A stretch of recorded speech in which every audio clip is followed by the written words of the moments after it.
ఈ నాగపూర్ అమరావతి రోడ్డుకు సంబంధించి బాధిత రైతులు ఈరోజు సమావేశం జరుగుతుంది కాబట్టి ఇవి చేసినటువంటి మన గ్రూప్ సభ్యులు అందరికీ కృతజ్ఞతలు. అనుకున్న ప్రకారంగా కార్యక్రమాన్ని కంటిన్యూ చేయటం జరుగుతుంది. కాకపోతే ఇక్కడ ఒక విషయం ఏంటంటే, ఈ సమావేశానికి జరగడానికి మేజర్ ఉద్దేశం ఏంటంటే, ఈరోజు మనకి మెయిన్ బెంచ్లో స్టే ఆర్డర్ రావటం. ఈ స్టే ఆర్డర్ అనేది ఎంత ఇంపార్టెంట్ అంటే, ఒక రకంగా చెప్పాలంటే మనం చాలా సక్సెస్ఫుల్గా ఈ కార్యక్రమాన్ని చేయటం జరిగింది. దీని గురించి పూర్తి వివరాలు, దానికి సంబంధించిన లాయర్ గారి దగ్గర ఇన్ఫర్మేషన్ మీకు ఏదైనా కావాలని కూడా అడగవచ్చు. మనం తరుపతి కార్యక్రమం ఎలా ఉంటుందో కూడా మనం ఈ కార్యక్రమం తెలుసుకోవచ్చు అన్నమాట. అయితే ఈ కార్యక్రమానికి అధ్యక్షత వహించవలసిందిగా తక్కెలపాటి భద్రయ్య గారిని స్టేజ్ మీదకి రావాల్సిందిగా కోరుతున్నాను.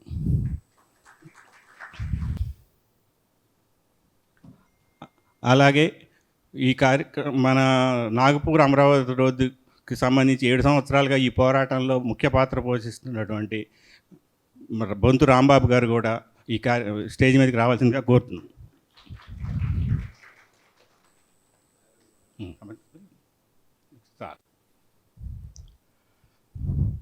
అలాగే ఈరోజు మనం మనశ్శాంతిగా ప్రశాంతంగా ఈ నాగపూర్ అమరావతి రోడ్డుని పోరాటం ఇంతకుముందు రోడ్ల మీద పడి కూర్చొని చేసేది, ఈరోజు మనం ఏసీ రూమ్లో చేస్తున్నాం. అదే దానికి కారణమైనటువంటి మన లాయర్ గారు హరిబాబు గారిని స్టేజ్ మీదకి రావాల్సిందిగా కోరుతున్నాం.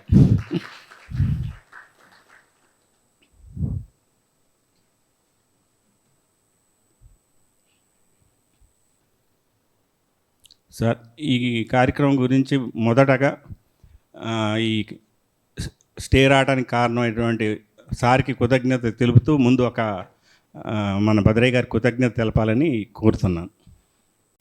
దీనికి కారణమైన మన హరిబాబు గారికి మన కృతజ్ఞతలు తెలియపరచాల్సిన అవసరం అయితే ఉంది. ముందు 2019లో మొదలుపెట్టాము. 19లో అయితే నా వయసు రీత్యా 84 సంవత్సరాలు వచ్చింది, ఇప్పుడు నేను చేయలేనని చెప్పి మన శ్రీధర్ గారికి చెప్పడం జరిగింది. 2 సంవత్సరాల నుంచి వారే చేస్తున్నారు. చాలా బాగా అయింది. అయితే జడ్జి తీరాలని లేరు, వకీలు తీరాలని లేరు. మొట్టమొదటిగా సింగిల్ బెంచ్కి మనం ఎప్పుడైతే పోయినామో వాళ్ళు ఆబ్జెక్షన్స్ అరైజ్ చేసినాము, తర్వాత మొత్తం ప్రాసెస్ ప్రకారమే చేసుకుంటూ వచ్చాము. మళ్ళీ జడ్జిమెంట్లో సింగిల్ జడ్జిమెంట్లో జడ్జి ఏం చేశాడంటే, మళ్ళీ ఆబ్జెక్షన్స్ మీరు ఒకసారి సబ్మిట్ చేయండి అన్నాడు. మరి దానికి ఏంది అర్థం అయితే నాకైతే కాలేదు. మరి ఏమన్నా వకీల్ గారికి ఏమైంది, వకీల్ గారు చెప్పాల్సిన అవసరం అయితే ఉన్నది. దీన్ని ఇప్పటిదాకా తీసుకొచ్చినాము. ఇప్పటిదాకా ఒక విధంగా ఉన్నది, ఇప్పుడు డివిజన్ బెంచ్కి అప్పీల్ చేసిన దానికి స్టే వచ్చింది అని చెప్తున్నారు. ఇది మీన్వైల్ ఈ మధ్యన జరిగింది ఏంటంటే, దీంట్లో కొంతమంది పైసలు తీసుకున్నారు, కొంతమంది తీసుకోకుండా కోర్టుకి 140 మంది కోర్టుకైతే వేయటం అయితే జరిగింది. అయితే తీసుకున్న వాళ్ళకి ఏం జరుగుద్ది, తీసుకోని వాళ్ళకి ఏం జరుగుద్ది? ఇప్పుడు తీసుకున్న వాళ్ళకి 3%, తర్వాత 9% అంటే 12% ఇంట్రెస్ట్ చేసి నోటిఫికేషన్ చేసి ఇస్తున్నారు. ఇప్పుడు మన వకీల్ గారు చెప్పేది ఏంటంటే 3% కాదు 5% రావాలా, 6% రావాలా అని చెప్తున్నారు. దీనికి డీవియేషన్ ఏందో క్యాలిక్యులేషన్ చేసుకుంటే సరిపోద్ది. ఇప్పుడు పైసలు తీసుకున్న వాళ్ళకి మళ్ళీ ఇస్తారా? ఇప్పుడు ఎందుకంటే 50% జనం ఎట్టున్నారంటే తీసుకున్న వాళ్ళు వాళ్ళే మునగాళ్ళు అనేది ఒక ఆలోచన విధానం వస్తుంది. ఇది ఎందుకంటే క్లారిఫికేషన్ చేయాల్సిన అవసరం అయితే మన వకీల్ గారి దగ్గర ఉందని నేను అనుకుంటున్నాను. తర్వాత స్టే రావడం అంటే గొప్పతనమే. ఎందుకంటే మన ఆర్గ్యుమెంట్స్ వింటారు, అసలు ఏం జరిగింది, ఎట జరిగింది, మొదటి నుంచి ఏం జరుగుతుంది, తర్వాత ఇది సిటీలోంచి పోవడానికి వెళ్ళలేదు, సిటీలోంచి పోయింది, దీనికి ఆబ్జెక్షన్స్ అయితే చాలా ఉన్నాయి. ఇవన్నీ క్రోడీకరించి ఇప్పుడు జడ్జి వినటానికి సిద్ధంగా ఉన్నారు. ఇవన్నీ సంగతులు అన్నీ మన వకీల్ గారు చెప్తారు. ఎందుకంటే నేను ఎక్కువ మాట్లాడటానికి లేదు.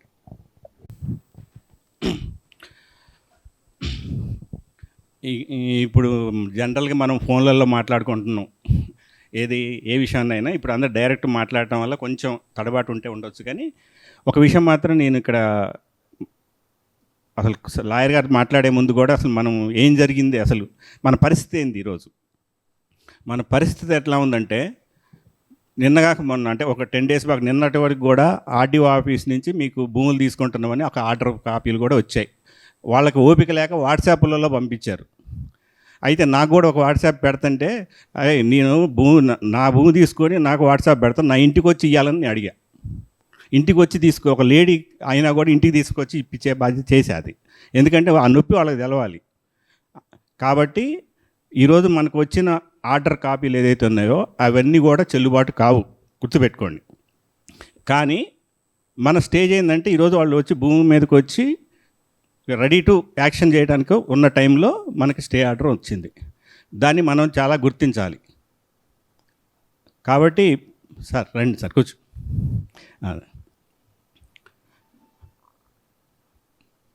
పర్టికులర్గా మనకి స్టే ఆర్డర్ వల్ల మనకు జరిగింది ఏంటంటే, మనకి హైకోర్టులో నుంచి ఒక ఆర్డర్ వస్తే ఒక ఆర్డీఓ గారికి ఫార్వర్డ్ చేశారు. ఆర్డీఓ గారు 3A నోటిఫికేషన్ మీద అబ్జెక్షన్స్ తీసుకోండి అని చెప్పేసి మనకి ఒక ఆర్డర్ పాస్ చేస్తే, మనం అందరం కలిసి పోయి 120 మంది మనం ప్లస్ వాళ్ళు ఒక 218 వాళ్ళు కలిపి ఒక 150 250 మొత్తం ఒక 350 అప్లికేషన్లు పోయి ఉంటాయి.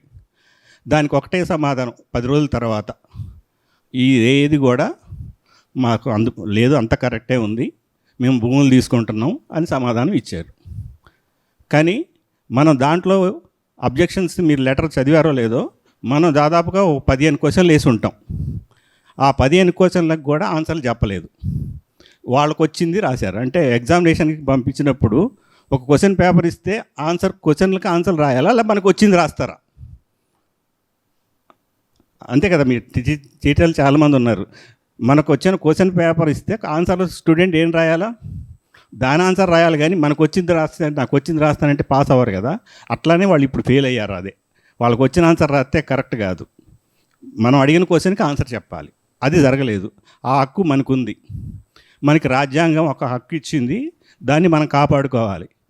ఈరోజు రాజకీయ నాయకులందరూ కూడా రాజ్యాంగం వల్ల వాళ్ళు లబ్ధి పొందుతున్నారు. ఏది ఒక ఓటేసి మనం మెలకాకుండా ఉంటున్నాం, కానీ రాజ్యాంగం ప్రకారంగా వాళ్ళు అనుభవిస్తున్నారు. కానీ మనం ఎందుకు, రైతులు ఎందుకు ఆ ప్రయత్నం ఎందుకు చేయట్లేదు? మనకి కూడా రాజ్యాంగం హక్కు ఉంది. ఆ హక్కును కాపాడే బాధ్యత మనం కాపాడుకోవాల్సిన బాధ్యత మనకుంది. కాబట్టి ప్రతి ఒక్కళ్ళు కూడా ఈ లీగలాలిటీలో ఉన్నటువంటి గొప్పదాన్ని గుర్తించి మనం ముందుకు పోవాల్సిన పని అయితే ఉంది.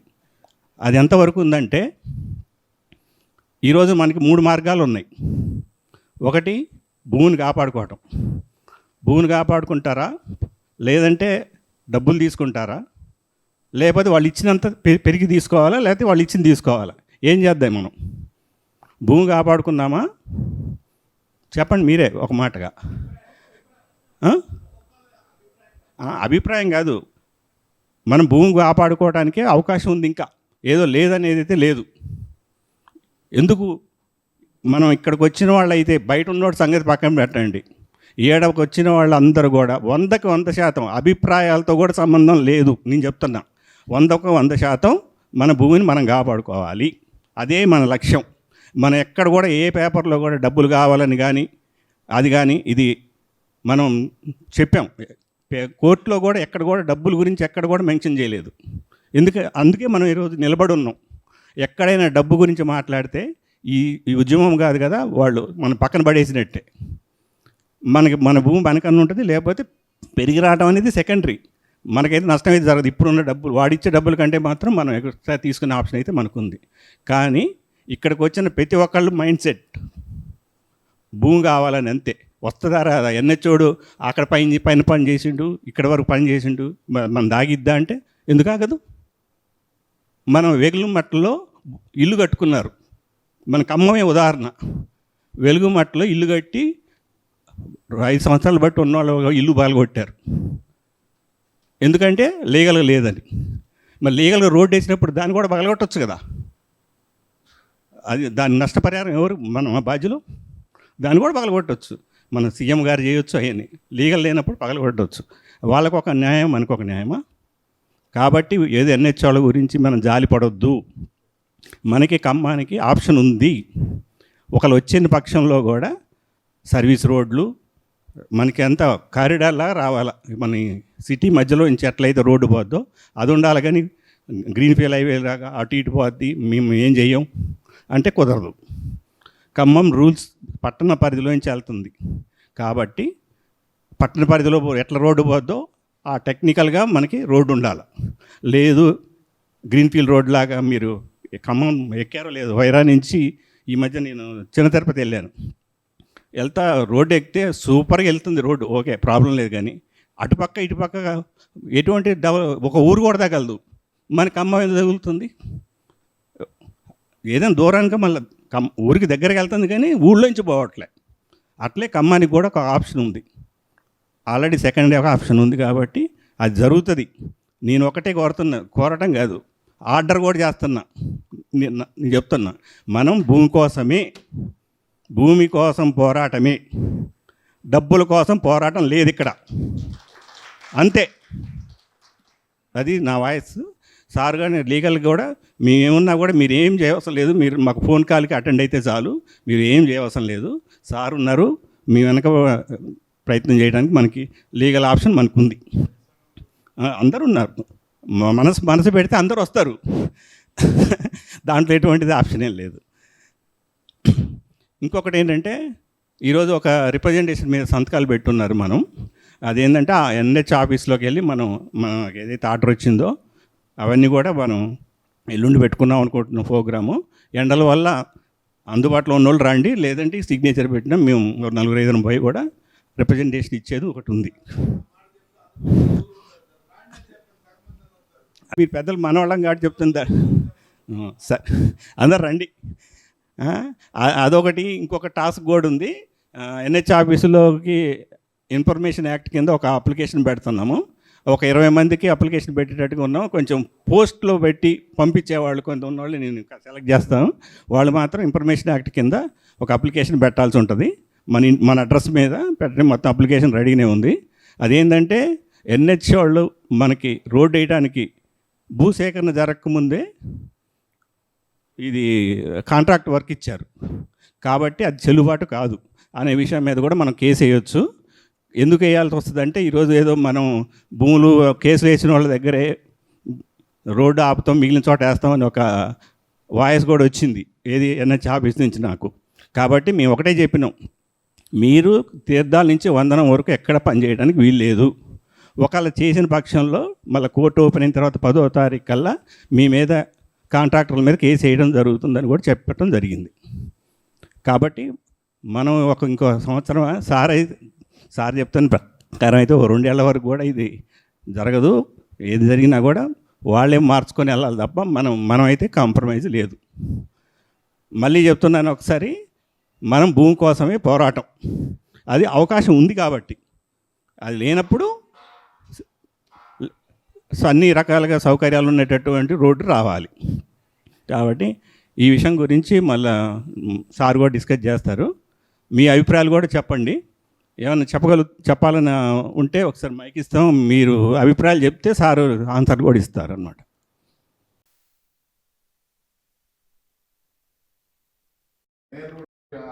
రోడ్డుకి ఏదో రేటు ఉంది అని కూసుమంచి సబ్ రిజిస్టర్ ఆఫీస్లో 5,000 రేటు ఉందని చెప్పి తీసుకొచ్చాం. అదే హరిబాబు గారి దృష్టి తీసుకొచ్చాం మనం దాన్ని. మేము మొన్న ఎవరు వేరే వాళ్ళ లాయర్ వచ్చి అడిపోదని చెప్తే మాకు అదే హరిబాబు గారికి కూడా మెయిన్ రోడ్డు పెట్టుంది, కూసుమంచిలో సబ్ రిజిస్టర్ ఆఫీస్లో మాకైతే ఎట్లయితే రేట్ ఎక్కువ ఉందో హరిబాబు గారి పెట్టి కూడా అంతే ఉంటుంది, కాకపోతే ఆయన గారితో వెళ్తామని మేము రామని చెప్పాము.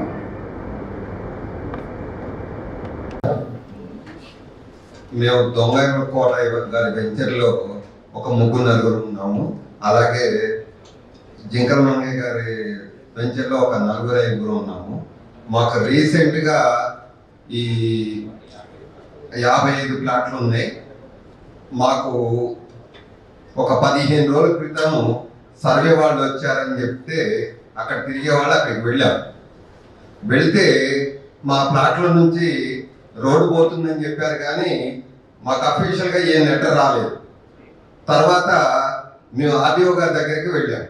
వెళ్తే ఆయన అంటాడు, మీకు మరో ఆప్షన్ లేదు, మీరు సరెండర్ అయ్యి మేము ఇచ్చిన డబ్బులు మీ అకౌంట్లో వేస్తాము, లేదనంటే మీరు ఇబ్బంది పడతారు, మీ రోడ్ అయితే ఆగదు, కాబట్టి మీరు ఎంత ఇస్తే అంత తీసుకోవడం, మీకు ఇంకో ఆప్షనే లేదన్నారు. కలెక్టర్ గారి దగ్గరికి పోతే ఆయన జేసీ గారికి చెప్పారు, జేసీ గారు ఎంఆర్ఓ గారి దగ్గరికి వెళ్ళమని చెప్పారు. వీళ్ళెవ్వరూ స్పందించే గుణం నాకు కనపడలేదు. కాబట్టి మీరు ఏం చేయొచ్చు మీరు సలహా ఇస్తారని మా కోరిక. పెద్దలకి, తెలంగాణ రైతు సోదరి మనందరికీ మా హృదయపూర్వక నమస్కారాలు. జనరల్గా ఇక్కడ ఏం జరుగుతుందంటే చర్చ, మేము ఒక 7-8 సంవత్సరాల నుంచి తిరుగుతా ఉన్నాం, 20 మందో 30 మందో. ఆ బాధితులు రోజు రావాళ్ళు, ఆ ఊళ్ళో ఉన్న ఆయన అడుగుతారు, ఈ ఊళ్ళో ఉన్న నేను అడుగుతాను, ఏమైంది సార్ ఇంకెన్ని రోజులు సార్, 7 ఏళ్ళు 9 ఏళ్ళు అవుతుంది, డబ్బులు ఎప్పుడు వస్తాయో చెప్పండి. బొంతురాం బాబు గారు 7 సంవత్సరాల క్రితమే తీసుకున్న డబ్బులు మా అయితే ఇంకా ఎన్ని రోజులు ఆపుతారో చెప్పండి, వాళ్ళకి వడ్డీ వస్తుంది, డబ్బులు వస్తుంది. ఈ చర్చ విపరీతంగా జరుగుతూ ఉందండి. దీంట్లో ఒక క్లారిటీ రావాలి. ఇంకొకటి ఏంటంటే, ఇంకా నాలాంటి కొంచెం బ్రెయిన్ ఉన్నోళ్ళు, సార్ ఎన్హెచ్ఓలు న్యాయాన్ని కొంటారు సార్, మీరు ఎన్ని రోజులైనా పోరాటం చేయండి, న్యాయస్థానాల్లో న్యాయం కొనుక్కుంటే దొరుకుతుంది, కాబట్టి ఎందుకు ఇబ్బంది పెడతారు సార్ మమ్మల్ని, తీసుకుందాం. మరి మిమ్మల్ని ఎవరొద్దండి రా తీసుకోవద్దంటే, మీకు వస్తే మాకు కూడా వస్తాయి సార్, మీరైతే మీరు చేయండి చూద్దాం అని వీళ్ళు అంటారు. వాళ్ళు ఎంఆర్ఓ ఆఫీస్, ఆర్డీఓ ఆఫీస్ పోగానే వాళ్ళు ఏమంటారంటే, ఇంతకంటే మీకు రాదు, రోడ్డు ఆగదు, మేము ఎట్టి పరిస్థితుల్లో రోడ్డు వేయటం ఖాయం, కాబట్టి తీసుకోండి. ఇక రెండోది, ఒకసారి అవార్డు చేసినాం అనుకోండి, ఒక సర్వే నెంబర్లో దానికి ఒక 11,000, 10,000, 9,000 ఉంది. ఆ అవార్డు మార్చే అధికారం దేవుడికి కూడా లేదు, కాబట్టి మీరు ఇచ్చిందే తీసుకోండి. ఈ అన్ని చర్చలు గ్రామీణ ప్రాంతాల్లో నడుస్తాం సార్. ఇక అంత అయిపోయింది. ఈ కామాంచికల నుంచి కలెక్టర్ ఆఫీస్ వరకేగా రోడ్డు ఆగింది, ఆ నుంచి రోడ్డు పైకి పోతా. ఎందుకైనా మీరు తిప్పులు పడతా ఉంటారు పని లేక 7 ఏళ్ళ నుంచి. ఇది మట్టికి రైతుల్లో జరిగే చర్చ, నా ఒపీనియన్ అయితే కాదు. ఎందుకంటే మా దగ్గరకు వస్తా ఉంది. దీంట్లో ఆ మంగళగూడెంలో డబ్బులు తీసుకున్నారు సార్, వాళ్ళు బ్రహ్మాండంగా ఇచ్చారు. ఫ్లాట్ లోడ్ సార్ ఎన్ని రోజులు తిరిగాను నేను. మొన్న ఆర్డీఓ ఆఫీసులో మేమందరం దరఖాస్తు చేస్తున్నారు. ఒక టీచర్ రిటైర్, నా వల్ల కాదు సార్, నాకు డబ్బులు కావాల్సిందే, అమ్మకు కూడా నాకు ఇవ్వాల్సిందే సార్ డబ్బులు, ఎట్టి పరిస్థితుల్లో నాకు డబ్బులు కావాల్సిందే. వాడిని దేశపోయారు, కుప్ప పెట్టారు, నీకు డబ్బులు వస్తాయి, నేను తిరగలేదు సార్, అంతే ఇవ్వన్నాడు, అంతే తీసుకున్నాను. ఈ రకంగా చర్చ ఈ నడుస్తా ఉంది. కొద్దిగా డబ్బులు తీసుకునే వాళ్ళ సంఖ్య పెరుగుతా ఉంది. కాబట్టి న్యాయస్థానంలో న్యాయం కొనుక్కుంటే దొరకదా ఒక పాయింట్, దొరకదో. కానీ ఈ చర్చ నుంచి కొద్దిగా మనం బయటకు వచ్చినాం. ఏది నిన్నటి కోర్టు ఆర్డినెన్స్ నుంచి మనం బయటకు వచ్చినాం ఈ చర్చ. కానీ ఈ చర్చ విస్తృతంగా ప్రచారం కావాలి కదా. కోర్టు ఆపారు, ఆగింది. వీళ్ళు ఏం చేస్తున్నారంటే, వీటన్నింటినీ కూడా పట్టుకొని 2-3 రోజుల్లో రోడ్డు ఆన్న ఒకసారి డబ్బులు తీసుకున్న రైతులు చెట్లకు డోజర్ పెట్టు పని చేయడానికి అయితే విశ్వ ప్రయత్నాల్లో ఉన్నారు. ఎందుకంటే మన్ని కొంచెం డబ్బు తీసుకుంటే తప్ప కుదరదు అని చెప్పి ఒత్తిడి చేయడానికి. కాబట్టి వీటన్నిటి మీద సమగ్రంగా లాయర్ గారు అటు న్యాయస్థానాన్ని, ఇటు కంపెన్సేషన్ని, రైతుల్ని ఒక దాంట్లో విజయం సాధించాం. ఏది ఆర్డర్ తీసుకురావడం, మిగతా రెండిట్లలో కూడా రావాలి. కోర్టు కంటెంట్ ఆఫ్ ఆర్డర్ తీసుకొచ్చి ఎవరినో ఒకరిని ఇరికినని ఇరికియాలి. ఇంతవరకు వాళ్ళు ఎవరిని ఇరికిలే. ఆర్డీఓ ఆఫీస్ నుంచి కానీ, రెవెన్యూ నుంచి కానీ, ఎన్హెచ్ఓ కానీ వాళ్ళకి ఎక్కడ సున్నితమైన దెబ్బ తగలేదు. నా ఉద్దేశం ఏంటంటే, మనం లీగల్ గా వాళ్ళకి ఏమైనా కొంచెం గుండు సూది గుచ్చేటట్టయితే ఇక మన జోలికి రాదు. కాబట్టి దీన్ని కూడా లాయర్ గారు ఏ పద్ధతిలో చేస్తారో, ఇక వాళ్ళు చేసినా చూద్దామనే సమస్య వద్దండి. ఎక్కడైతే అవకాశం దొరికిందో అవకాశం దొరకగానే కంటెంట్ ఆఫ్ ఆర్డర్ ఏదేసి వీళ్ళని ఒక్కళ్ళు ఇరికిస్తే ఇక వీళ్ళు నోటీసులు వేయటం, వాట్సాప్లో పంపటం ఇవన్నీ ఉండదు. మొన్న ఆడియో గారు ఎంత ఇల్లీగల్ మాట్లాడటం కూడా కాదు, రెస్పాండ్ అసలు లేదండి ఆయన దగ్గర, ఒకే కింద పెట్టిండు. మా వెంకటేశ్వర గారు ఏమనుకున్నావు అని మాట్లాడినాక కొద్దిగా కూల్ అయింది. కాబట్టి అట్ట ముందుసూది పుచ్చుకునే పరిస్థితి లేకుండా సున్నితమైన పోరాటాలు జరిగే పని కాదు. ఒకటి కోర్టు, రెండు వచ్చే 200 మందిలో కనీసం 50 మంది అన్నా ఆ ఎన్హెచ్ ఆఫీస్కో, ఆర్డీఓ ఆఫీస్కో, ఎంఆర్ఓ ఆఫీస్కో రాగలిగితే భూములు కాపాడుకుందాం అనుకునేవాళ్ళు రావడానికైతే ఏ క్షణంలోనే బయలుదేరి రాగలిగేటట్టయితే కొంత ఇంకా 2 సంవత్సరాలు అయితే నడపగలం. దీనికి మరి హరిబాబు గారు కనుక నేను చెప్పినట్టు వచ్చి అటు కోర్టు, శ్రీధర్ గారేమో ఎంఆర్ ఆఫీస్, ఆర్డీ ఆఫీస్ కూడా వచ్చకపోతే మట్టుగా జరిగే పని కాదు. అయితే ఇక్కడ ఒక చిన్నది ఏంటంటే ముందు కూర్చేది మిమ్మల్ని అంటే డబ్బులు తీసుకునేవాళ్ళని ముందు కూర్చునేమా మనవాళ్ళలో 140 మందిలో నాకు తెలిసి అయితే ఒక 4-5 నా దృష్టిలో ఉన్నారు.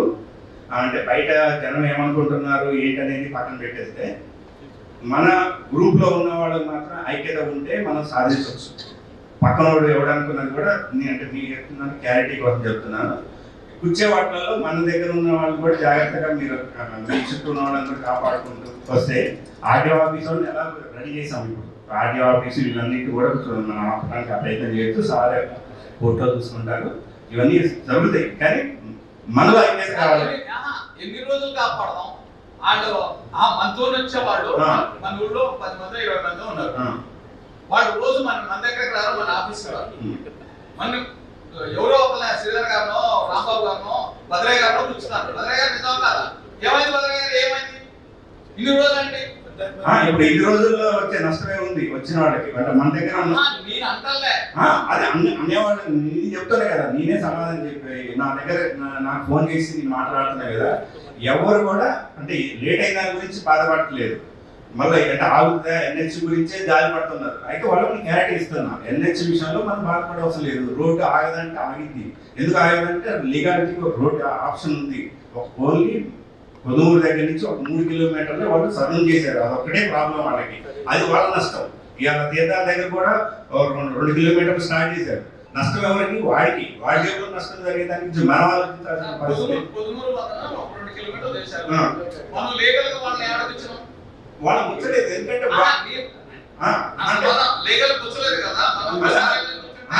ఒరిజినల్ గా లీగల్ కూడా ఆప్షన్ ఉంది.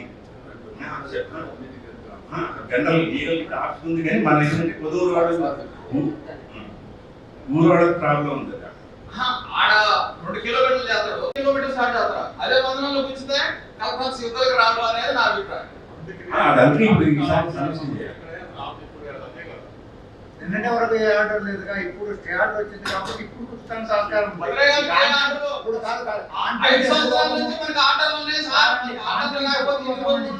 తర్వాత దానికి రివర్స్ అయితే కాంటెంప్ట్ కింద పోవాలి. కాంటెంప్ట్ పోతే ఇప్పుడు ఫిజికల్ గా ఏమైనా పోవచ్చు కానీ ఆయనకి మనసుని ఫిజికల్ గా అయిపోయింది సార్. ఫిజికల్ గా మొన్నటి వరకు అయిపోయింది.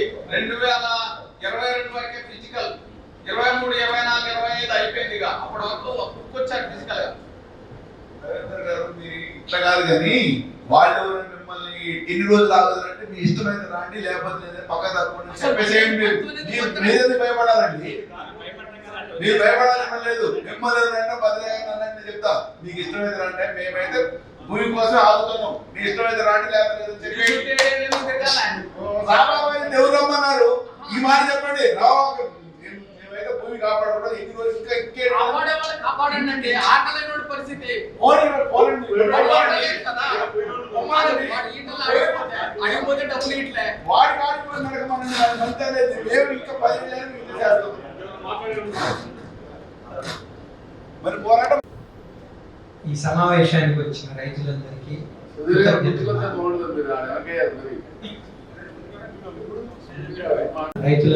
ఫస్ట్ కృతజ్ఞతలు చెప్తున్నాను, అంతే ఆహ్వానిస్తున్నాను. మీరందరూ ఎంతో ధైర్యంతో 7 సంవత్సరాల నుంచి మనం చేస్తున్న ఈ పోరాటంలో 7 సంవత్సరాల నుంచి మనం చేస్తున్న ఈ పోరాటంలో సహకరించి అందరం కలిసి ప్రయాణం చేస్తున్న దానికి ఎంతో అంటే కొన్ని వేల రెట్ల ధైర్యంతో మన ముందుకు జరుగుతున్న దీంట్లో ఎన్నో ఆటంకాలు వస్తూ ఉంటాయి. వచ్చిన ప్రతి ఆటంకాన్ని ఇది హార్డిలు దీన్ని దాటలేము అనుకుంటే ఈడిదాకా రాదు. ఇవాళ భూమి ఉంటుందా పోద్దా అనేది లాస్ట్ స్టేజ్ మనం మాట్లాడుకోవాల్సింది, డబ్బుల గురించి మాట్లాడుకోవాల్సింది. కానీ ముందే డబ్బులు అన్న కాడికి ఆఫీసర్ దగ్గరికి డబ్బులు అని మాట్లాడితే ఆఫీసర్ దాన్ని అడ్వాంటేజ్గా తీసుకుంటాడు, ఎన్హెచ్ వాళ్ళు దాన్ని అడ్వాంటేజ్గా తీసుకుంటారు. సో ఈ పోరాటంలో మనం మొదటి నుంచి చెప్పేది ఏంటంటే ఈ అలైన్మెంటే తప్పు. ఈ అలైన్మెంట్ తప్పు అంటే కోర్టులో టెక్నికల్గా మనకి అవకాశం ఉండకపోవచ్చు. కాబట్టి అసలు ఈ గెజిట్ ఏదైతే ఇచ్చారో ఆ గెజిట్ తప్పు అనే దాని మీద మనం కోర్టులో జరుగుతున్న వివాదం ఇప్పుడు. దానికి ఒక కోర్టులో సరే ఏం జరిగిందో ఆ జడ్జి గారు ఎందుకు కన్విన్స్ అయ్యారో తెలియదు, ఎన్హెచ్ వాళ్ళకి అనుకూలంగా వాళ్ళు చెప్పడం జరిగింది. రెండో కోర్టులో మనం మళ్ళీ దాన్ని ఆపగలిగాం. అంటే లాయర్ గారు ఎంతో దానికి కావాల్సిన శ్రమను చేసి దాన్ని మనకు అనుకూలంగా, అంటే రైతులందరికీ అనుకూలంగా ఈ స్ట్రెచ్ ఏదైతుందో మంగళగూడెం నుంచి వెంకటాయపాలెం కాదు, వందనం వరకు, ఈ వందనం వరకు దీన్ని ఆపగలిగేటానికి ఒక ఆర్డర్ అయితే ఇంకో నెలకైతే ఇప్పుడు వచ్చింది. తర్వాత రేపు హీరింగ్లో ఏం జరుగుద్ది అనేది లాయర్ గారు మనకి దాని గురించి వివరిస్తారు. ఈ డబ్బుల విషయం కాడికి వచ్చి రైతులు ఇవాళ డబ్బులు తెచ్చుకున్నోడు ఎవ్వరి జేబులోనైనా కానీ ₹1 సంపాదించింది ఉంటే నేను మొత్తంగా భూమిని ఉట్టిగా వదిలిపెడతా. ఎవరి దగ్గర ₹1 లేదు. యాడికి పోయినాయి ఇవన్నీ? డబ్బు ఎప్పుడు మన దగ్గర ఉండదు. లక్ష్మీదేవి ఎప్పుడూ చలనంతో ఉంటుంది. సో 10 లక్షలు వచ్చినోడు 10 లక్షలు ఖర్చు పెడతాడు, లేదా ఎవడికో ఇచ్చి అప్పిచ్చి వడ్డీ రాకుండా వాడు ఎగ్గొడతాడు, పోతాడు. సో ఇవాళ భూమి మన చేతిలో ఉంది. 7 సంవత్సరాలు కాదు, ఇంకా 7 సంవత్సరాలు కొనసాగినా ఈ భూమి మన చేతిలో ఉంటుంది. మన భూమికి విలువ పెరగకుండా ఉండదు, తగ్గటం అయితే ఉండదు. సో ఇవాళ కాకపోతే ఇంకో 10 ఏళ్ళకి జరుగుద్ది.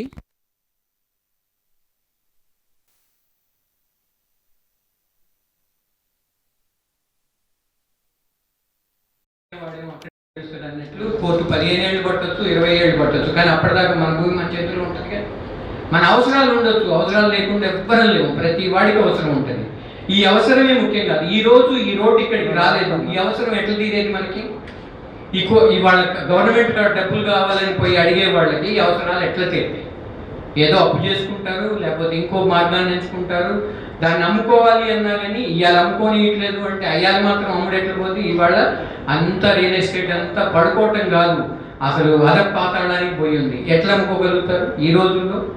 సో వీటన్నిటిని దృష్టిలో పెట్టుకొని మనం ఈ పోరాటాన్ని అంటే పూర్తిగా కోర్టు ఒక్కటే కాకుండా మన వెంకటేశ్వరుడు చెప్పినట్లు మనం వాళ్ళ దగ్గరికి పోయినప్పుడు మాట్లాడాల్సిన పద్ధతిలో మాట్లాడాలి, వాళ్ళకి చెప్పాల్సిన పద్ధతిలో చెప్పాలి. చెప్పిన వాటి మీద వాళ్ళ రియాక్షన్స్ని మళ్ళీ వాళ్ళ రియాక్షన్స్ని కూడా మళ్ళీ మనం ప్రతిదీ పేపర్ మీద తీసుకొని ఆ పేపర్ మీద మనం కోర్టులో మనకి ఉపయోగపడేటట్లు మనకి అన్నీ తయారు చేసి లాయర్ గారు మనకి ప్రతి పేపర్ని ఆర్డీఓ గారికి ఇచ్చే రిప్రజెంటేషన్ కానివ్వండి, ఎన్హెచ్ వాళ్ళకి ఇచ్చే రిప్రజెంటేషన్ కానివ్వండి, ఇంకా ఎన్నో విషయాల్లో మనకి ప్రతి అడుగులో వెనకొండి మనకి సపోర్ట్ చేస్తున్నారు. దానికి నేను ఎంతో కృతజ్ఞత చెప్తున్నాను. మన అందరి తరఫున లాయర్ గారికి నేను కృతజ్ఞతలు చెప్తున్నాను. థ్యాంక్స్ ఫర్ ద సో డబ్బుల విషయం అనే విషయాన్ని కొంచెం మన రైతులందరూ కూడా ఆలోచించండి. ఇప్పుడు ఎవరి కష్టాలు వాడికి ఉంటాయి, లేకుండా ఉండవు. ఎవరి ఇబ్బందులు వాడికి ఉంటాయి.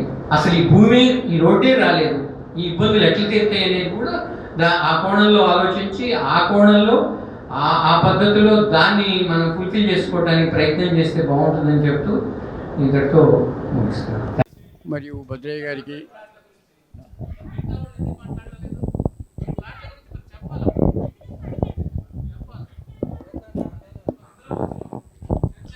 హలో, ఈ సమావేశానికి వచ్చిన రైతుల సోదరులందరికీ కూడా నా హృదయపూర్వక నమస్కారాలు.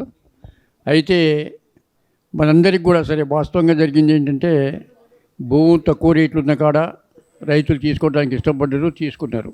ఉదాహరణకి మా మంగళగూడెంలో ఉన్నటువంటి పరిస్థితి ఏంటంటే మాగాని ఏరియా ఉంది. మాగాని ఏరియాకి రేట్ ఎంత ఉందంటే 8 నుంచి 7, 9, 10 కంటే అసలు 6 దాకా కూడా లేదు. ఆ పరిస్థితుల్లో 16 లక్షలు గవర్నమెంట్ ఇస్తుందంటే వీళ్ళందరికీ 2 ఎకరాలు కొనుక్కొచ్చుకునే ఆలోచన పడి మొట్టమొదట ఈ రైతులందరూ కూడా తీసుకోవడం జరిగింది. ఇక మిగిలిన రైతులు ఎవరైతుండ్రో ఏది సెంట్రల్ మెదక భూములు ఉన్నోళ్ళు కానివ్వండి, వాళ్ళు కానివ్వండి, వాళ్ళకి ఆ యాడ్యూ సరిపోకుండానే దాంతో మనం పోరాటంలో సాగి వస్తారు. వాళ్ళు చేసిన తప్పుకి అక్కడున్న మేమందరం బలి అవుతున్నాం. ఎందుకంటే ఎక్కువ మంది రైతులు తీసుకున్నారు డబ్బులు, అక్కడ తక్కువ మంది మిగిలిపోయినాం. సరే మిగిలిపోయినా వాళ్ళు ఏదన్నా సరే ఎట్టుంటుందంటే కుటుంబంలో ఏరే ఉద్దేశం కాదు. పక్క ఉంటే ఆయన ఏమంటాడంటే, ఇక చూసాను ఆయన డబ్బులు తీసుకున్నా, ఆయనకు వడ్డీ వస్తుంది, అది వస్తుంది, ఇది వస్తుంది, ఈ మేమంతా చెల్లిగలుడు అయితే మాత్రం ఏముంది, నీ డబ్బులు ఆడిపోతుంది అని ఈ మన నంటోళ్ళు కాకుండా చిన్నగా కుటుంబంలో ఉన్న ఆడవాళ్ళని ఇంకా గిల్లటం మొదలుపెట్టి ఈ కూడా జరుగుతున్నాయి.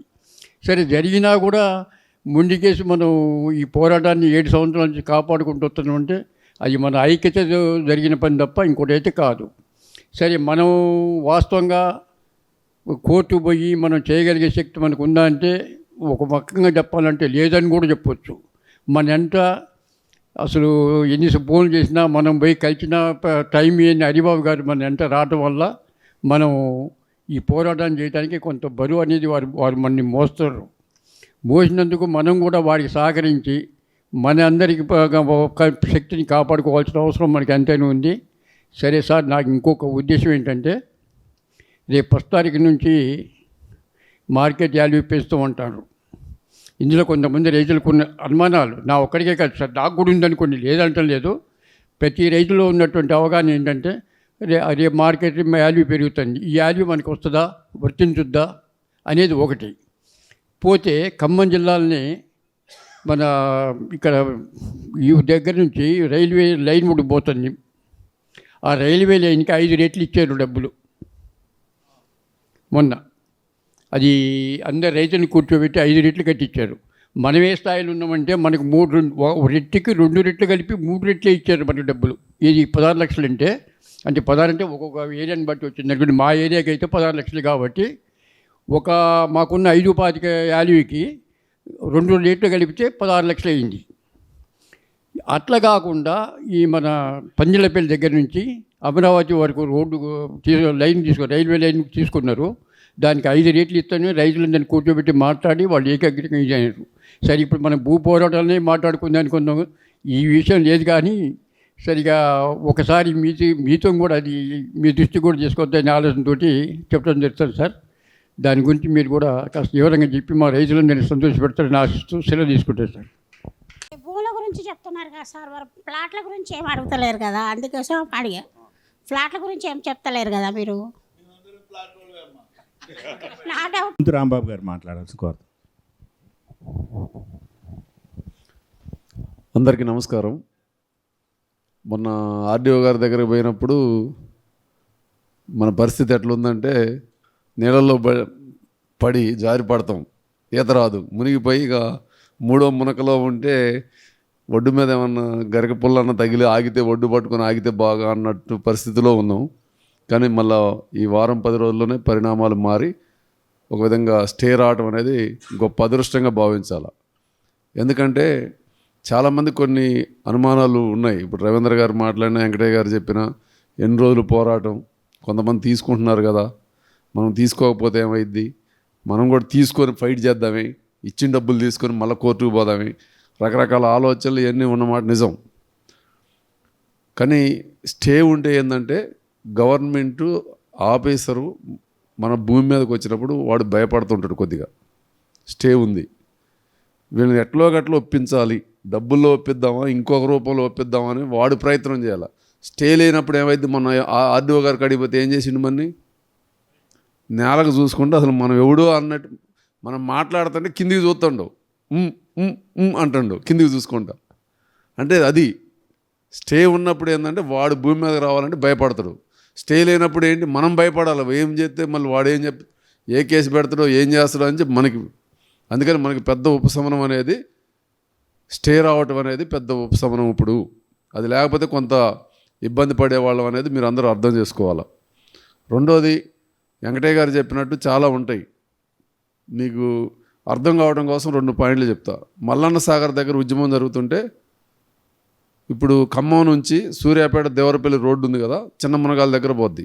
అది 2018లో వచ్చింది ఆ రోడ్డు. 2015-16లో మల్లన్న సాగర్ జరుగుతుంటే ఒక రైతు అడిగిండు నన్నే స్వయంగా, అన్న నాగార్జున సాగర్ ప్రాజెక్టు కట్టి కాలువలు దిగిపోతే ఎవడ భూమి పోకుండా నీళ్ళు ఇక్కడికి వచ్చినాయా నువ్వు చెప్పని నన్ను అడిగిండు మామూలుగా. అంటే ఎవరో ఒకళ్ళు భూములు పోతాయి అబ్బా, పోకుండా ఎట్లా వస్తుందని చెప్పా. మరి మీరు మల్లన్న సాగర్ కాడ ఎందుకు ఉద్యమం చేస్తున్నారని నన్ను అడిగిండు.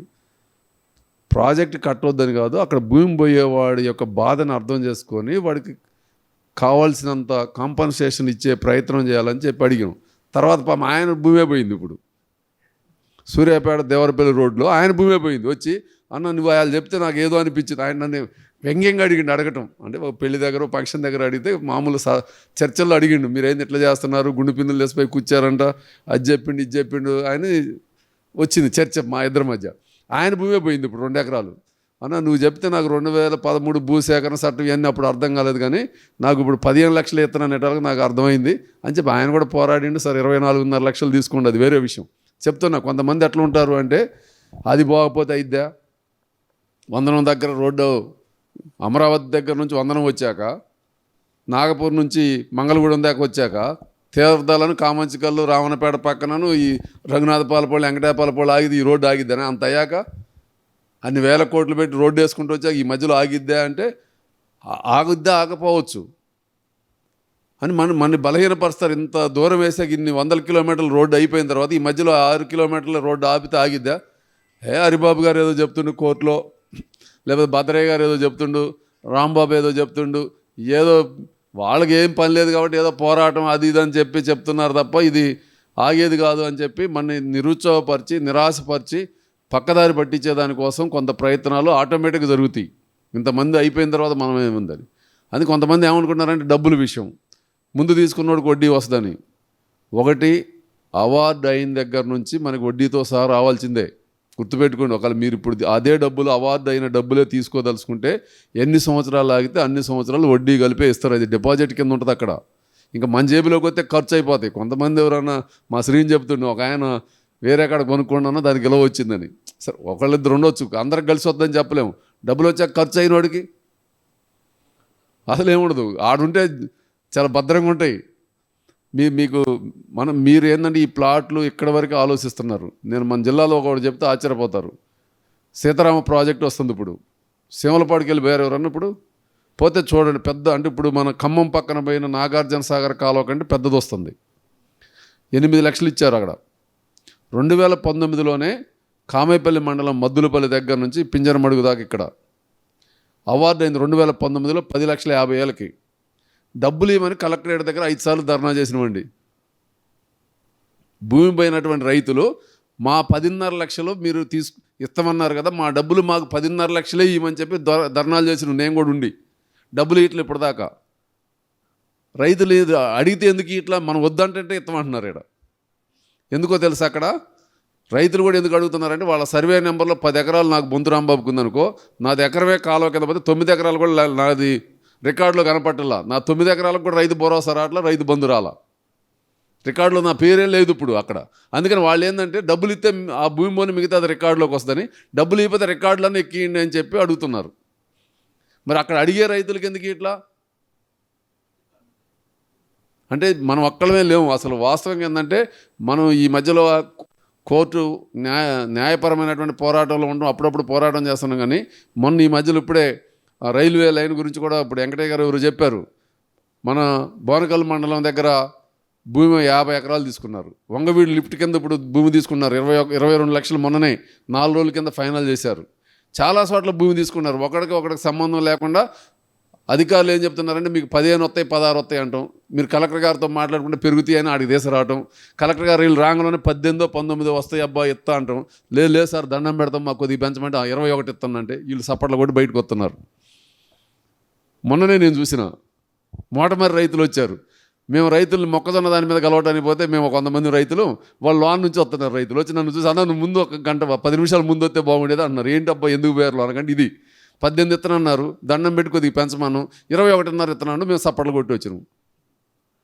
చాలా ట్యాక్టిబుల్గా రెవెన్యూ అధికారులు వ్యవహరించే పద్ధతి మనం చూస్తూ ఉన్నాం. కింద అధికారులు ఏదో వీళ్ళు ఏదో తీసపై కలెక్టర్ గారితో మాట్లాడి కొద్దిగా పెంచినట్టు చేయడం అనేది చేస్తున్నారు. 2013 భూసేకరణ చట్టం అని చెప్పేది భూసేకరణలో ఐర్ అథారిటీ డబ్బులు నిర్ణయించేది కలెక్టరు, ఆర్డీఓ వీళ్ళిద్దరి చేతిలో ఉంది. ఆర్డీఓ కలెక్టర్ తలుచుకుంటే 30 లక్షలు, 35 లక్షలు, 50 లక్షలైనా ప్రకటించవచ్చు. ఆ అధికారాన్ని ఉపయోగించుకొనే కొత్త కలెక్టరేట్కి ₹1 కోటి ఇచ్చిండు కలెక్టరు. ఖమ్మం జిల్లాలో పనిచేసిపోయిన కలెక్టరే ₹1 కోటి ఇచ్చిండు. ఏ రైట్ లేకుండా, ఏ చట్టంలో లేకుండా ఎట్లా ఇచ్చిండు? ₹1 సొంత జేబులో ఇచ్చిండా, లేదా ఆ రోజున్న మంత్రి గారి జేబులో ఇచ్చిండా? ఎవరు ఈ డబ్బులు అయ్యి? ప్రభుత్వం ఇచ్చింది. ఎట్లా ఇచ్చింది? చట్టంలో ఉంది 2013 భూసేకరణ చట్టం. భూసేకరణ సందర్భంలో ఎవరైతే అవార్డు ప్రకటించే అథారిటీ కలెక్టర్కి ఉందో అక్కడ ఉన్నటువంటి పరిస్థితులన్నింటినీ ఆకలింపజేసుకొని, అక్కడ ఉన్నటువంటి ధరలన్నింటినీ మదింపు చేసుకొని ధర నిర్ణయించే రైటు చట్టం కలెక్టర్కి ఇచ్చింది. మరి మన కాడ ఖమ్మం చుట్టూ ఏ ధరలోనూ ఈ కలెక్టర్కి అర్థం కాదా? కళ్ళు కనపడలేదా? ఆ కలెక్టర్ని తీసుకొచ్చి పెట్టుకున్న మంత్రులకు అర్థం కావట్లేదా? మనం అడగాలి కదా. మనందరం మంత్రుల దగ్గరకు పోయేవాళ్ళమే, మనందరం వాళ్ళకి జై కొట్టేవాళ్ళం. ఏదో ఒక సందర్భం నాతో సహా మీరందరూ ఏదో ఒక సందర్భంలో ఆ మంత్రికో ఈ మంత్రికో జై అంటున్నాం, మంచివాడు అంటున్నాం, సన్మానాలు అంటున్నాం, అన్నీ చేస్తున్నాం, మంచిదే. మరి మా వాస్తవమైనటువంటి ధర ఏదో మదింపు చేయమని చెప్పి అడగలేమా? అంటే మనం ఇప్పుడు మా శ్రీధర్ గారు కోపం వస్తుంది ఏమంటే మళ్ళీ రాంబాబు గారు ధరలోకి పోయినామని. నేనేమో ధర తీసుకోమని అంటున్నా. సరే అసలు చెప్తున్నా, మన ఒప్పియటం కోసమే నువ్వు అసలు 50 లక్షలు ఇవ్వబోతాను అని నువ్వు ప్రకటించు ముందు. 50 లక్షలు ప్రకటించండి అనుకో, ఇందులో సగం మంది ఖాళీ అయిద్దా కాదా? అయిద్దా కాదా? మీరు ఉన్నది మాట్లాడుకుందాం మన వరకు. ఎకరం 50 లక్షలు అన్నాడు అనుకో, లేదు కమర్షియల్ ప్లాట్లు అన్నిటికీ గజానికి 20-25 లక్షల రూపాయలని ప్రకటించండి అనుకో, లేదు ఒక 15 లక్షల పైనే అన్నాడు అనుకో, ఉంటామా మనం? ఉంటామా? ఉండం కదా. మరి మీరు అసలు ఇదేమీ చేయకుండా ఎవరికి ఏం పట్టినట్టుగా అందరూ కళ్ళు కనపడ్డ ఉద్దేశపూర్వకంగా మన సమస్యను విస్మరిస్తున్నారు. ఉద్దేశపూర్వకంగా విస్మరించడానికి వీలు లేనటువంటి ప్రయత్నం మనం చేయాలి. మనం ఈ సమస్యను దాటేసుకొని పోలేము. ఖమ్మంలో ఈ సమస్యను దాటేసుకొని పోవటం వల్ల ఇది జీవితకాలం మనకు ఒక మచ్చలాగా వెంటాడిద్దని ఒక భయం మంత్రులు ముగ్గురికి వచ్చేటట్టు చేయాలి మనం. అది చేయకపోతే వాళ్ళ చేతిలో ఉంది. కలెక్టర్ని తెచ్చి పెట్టుకుంది వాళ్ళు. పోయిన కలెక్టర్ మాట లేదని ట్రాన్స్ఫర్ చేస్తామని చెప్పారు కదా. ఆర్డీఓ నరసరావుని ఒక్క రోజులో 24 గంటలు ఇక్కడ నుంచి పంపించేశారు కదా. ఎవరి కోసం? మన కోసమా? అంటే మీ మాట వినేవాళ్ళే కదా. మీరు కలెక్టర్కి చెవులో ఒక మాట చెప్తే అయిపోద్ది పని. కలెక్టర్ చేతిలో పవర్ ఉంది, నిర్ణయం తీసుకునే అధికారం ఆయనకు ఉంది. అందుకని కొన్ని చోట్ల మనం ఇప్పుడు రేమడిచర్లలో మొన్న 22 లక్షలు తీసుకున్నారు వంగవీడు లిఫ్ట్ దాని కింద. వాళ్ళు హ్యాపీ, ఎందుకంటే వాళ్ళకి అసలు 22 లక్షలే కంటే తక్కువ ఉంది, 22 లక్షలు వస్తేనే హ్యాపీ. ఇంకో ప్రాంతానికి పోయినప్పుడు కొద్దిగా సౌడు తగిలిన కాడ 15 లక్షలే ఉన్నాయి, వాడికి 22 అంటే అందులో నాకు డబుల్ ఇంకొక 7 లక్షలు ఎక్కువే వచ్చినాయి అని చెప్తుండు. వాస్తవంగా వాళ్ళు రైతులు కలుస్తూనే ఉంటారు కదా మనకి, వాళ్ళకి హ్యాపీ. మరి ఇక్కడ ₹1 కోటి, 2 కోట్లు, 4 కోట్లు, 5 కోట్లు ఇలా ఉన్నటువంటి భూమి కదా. ఇందాక శ్రీధర్ గారు ఒక మాట చెప్పిండు, మనందరం తెల్ల సొక్కాల వాళ్ళం, 4 మాటలు చెప్పేవాళ్ళం, నలుగురిని ఇన్ఫ్లుయెన్స్ చేసేవాళ్ళం.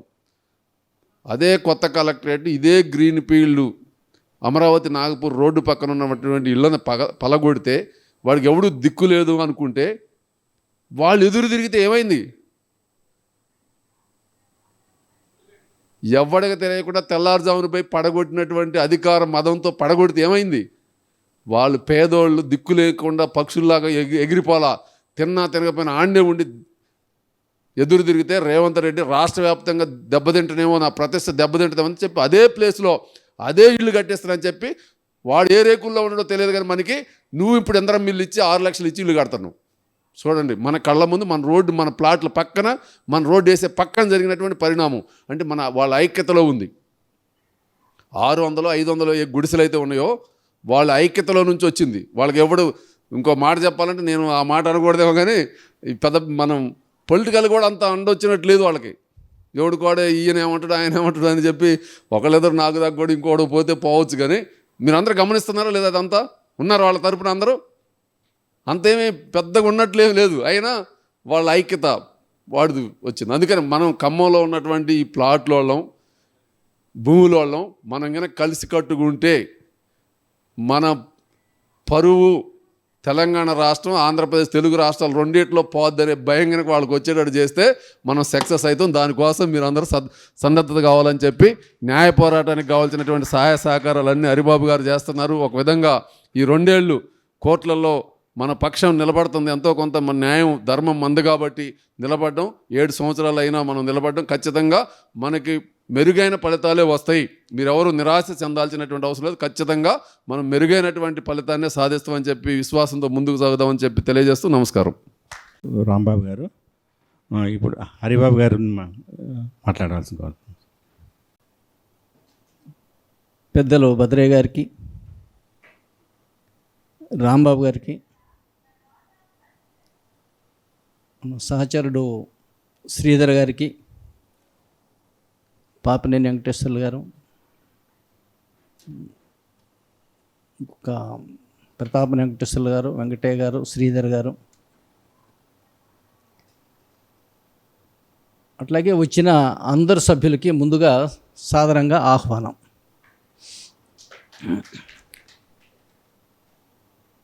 ఈ ప్రదేశం ఇటువంటి సమావేశానికి వేదిక అవుతున్నందుకు నాకు చాలా సంతోషంగా ఉంది.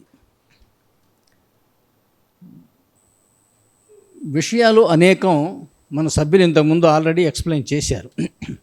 అందుకోసం సాధారణ వివరాల బదులు నేను మీకు ఇందులో ఇమిడి ఉన్నటువంటి ముఖ్యమైన లీగల్ విషయాలు మీకు తెలియజేస్తాను. అట్లాగే కొందరు డబ్బులు తీసుకొని వెళ్ళిపోతామని అన్నారు కదా. మన యుద్ధానికి వెళ్ళేటప్పుడు మన సైనికులే ఉన్నారనుకోండి, అరే తుపాకీ తగిలితే చచ్చిపోతావురా అంటే ఓ నిజమే అని మానేశాడు అనుకోండి, ఇక సైనికుడు ఎవడన్నా ఉంటాడా? ఉద్యమానికి పోతున్నారు ఉద్యమకారులు, అడవుల్లో తుపాకులు బట్టి తిరుగుతున్నారు. అరే అనవసరంగా చచ్చిపోతావురా అంటే చచ్చిపోతాను, పోతా, నాకు ఆశయమే ముఖ్యం అంటాడు. అట్లాగే మనం కూడా ఇక్కడ పోరాడుతున్నది ఏంటంటే, ఒకటేమో డబ్బు కోసం, అంతకు మించి ఏంటంటే మన అహం మీద దెబ్బ కొడుతున్నారు. చిన్న చిన్న తిరుమలాయపాలయానికి కూసుమంచికి మీరు బైపాస్ రోడ్లు వేసి, ఖమ్మానికేమో ఖమ్మం పట్టణానికి కలెక్టరేట్కు మధ్య నుంచి రోడ్డు తీసుకెళ్తారా? ఇదేంటి అని అడిగితే సరే కింద నుంచి కాదు, ఎలివేటెడ్ కారిడార్ పైనుంచి తీసుకెళ్తామని అంటారా? పైనుంచి తీసుకెళ్ళినంత మాత్రాన ఆ సౌండ్ పొల్యూషన్ సంగతి ఏమిటి, అవి వదిలేటువంటి వాయు కాలుష్యం సంగతి ఏంటి, ఎక్కడ పడుతున్నది? పక్క వాళ్ళ మీదనే పడుతుంది. అది ఎలివేటెడ్ కారిడార్ తీసుకెళ్ళినంత మాత్రాన కింద స్థలాలు మళ్ళీ మనవి అయ్యి మనం దాన్ని ఉపయోగించుకోవడం జరుగుతుందా ఏంటి? జరగదు. ఇప్పుడు మన సిటీలో ఫ్లైఓవర్లు చూస్తున్నాం, కానీ ఒక అంతర్రాష్ట్ర గ్రీన్ఫీల్డ్ హైవే సిటీ మధ్య నుంచి ఇట్లా ఫ్లైఓవర్ ద్వారా పోవటం అనేది ఎంత విడ్డూరమో చూడండి. పక్కనే ప్లేస్ లేదా? నిజానికి వాళ్ళ కన్సల్టెంట్స్ 3 మార్గాలు ఆల్టర్నేటివ్ సూచించారు. ఒకటి ఇప్పుడు జరుగుతున్నది, తర్వాత దీని నుంచి తూర్పుగా కొంత దూరం, ఆ తర్వాత తూర్పుగా మరికొంత దూరం చెప్పి, ఈ మూడిట్లో ఒకటి బ్రౌన్ ఫీల్డ్ అవుతుంది, ఇళ్ల మధ్య నుంచి పోతుంది అన్నారు. మీరు చెప్పండి, ఈ మూడిట్లో ఏది బ్రౌన్ ఫీల్డ్ అయ్యే అవకాశం ఉంది? ఇప్పుడు నడుస్తున్నది బ్రౌన్ ఫీల్డ్ అవుతుందా, లేదా దీని నుంచి వైరా వైపు వెళితే ఎక్కడన్నా బ్రౌన్ ఫీల్డ్ అవుతుందా? ఇదే బ్రౌన్ ఫీల్డ్. ఇది వేయడానికి వీల్లేదు అని కన్సల్టెంట్స్ చెప్తే ఇదే వీళ్ళు వేస్తున్నారు. కన్సల్టెంట్స్ చెప్పడమే కాదు, సాక్షాత్తు జిల్లా కలెక్టర్ గారు 2 పేజీల ఉత్తరం రాశాడు NHAకి 17 మే 2022న. మేము రింగ్ రోడ్డు ప్లాన్ చేసుకున్నాము, మేము కలెక్టరేట్ ప్లాన్ చేసుకున్నాము, మీరు మాకు తెలియకుండా, ఈ మాట అన్నాడు, లోకల్ డిపార్ట్మెంట్స్కి మున్సిపాలిటీకి తెలియకుండా మీరు ఇక్కడి నుంచి అలైన్మెంట్ ఫిక్స్ చేశారు, దీనివల్ల చాలా ఇబ్బందులు వస్తాయి, ఇది మార్చాలి అని చెప్పేసి కలెక్టర్ గారు స్వయంగా ఒక లెటర్ రాశాడు. అట్లాగే 11 నవంబర్న అప్పటి MP నామా నాగేశ్వరరావు గారు కూడా ఒక లెటర్ రాశారు. కానీ ఈ విషయాలన్నీ పరిగణనలోకి NH తీసుకోవడంలా. ఎందుకు తీసుకోవటంలా అనేది ఓపెన్ సీక్రెట్.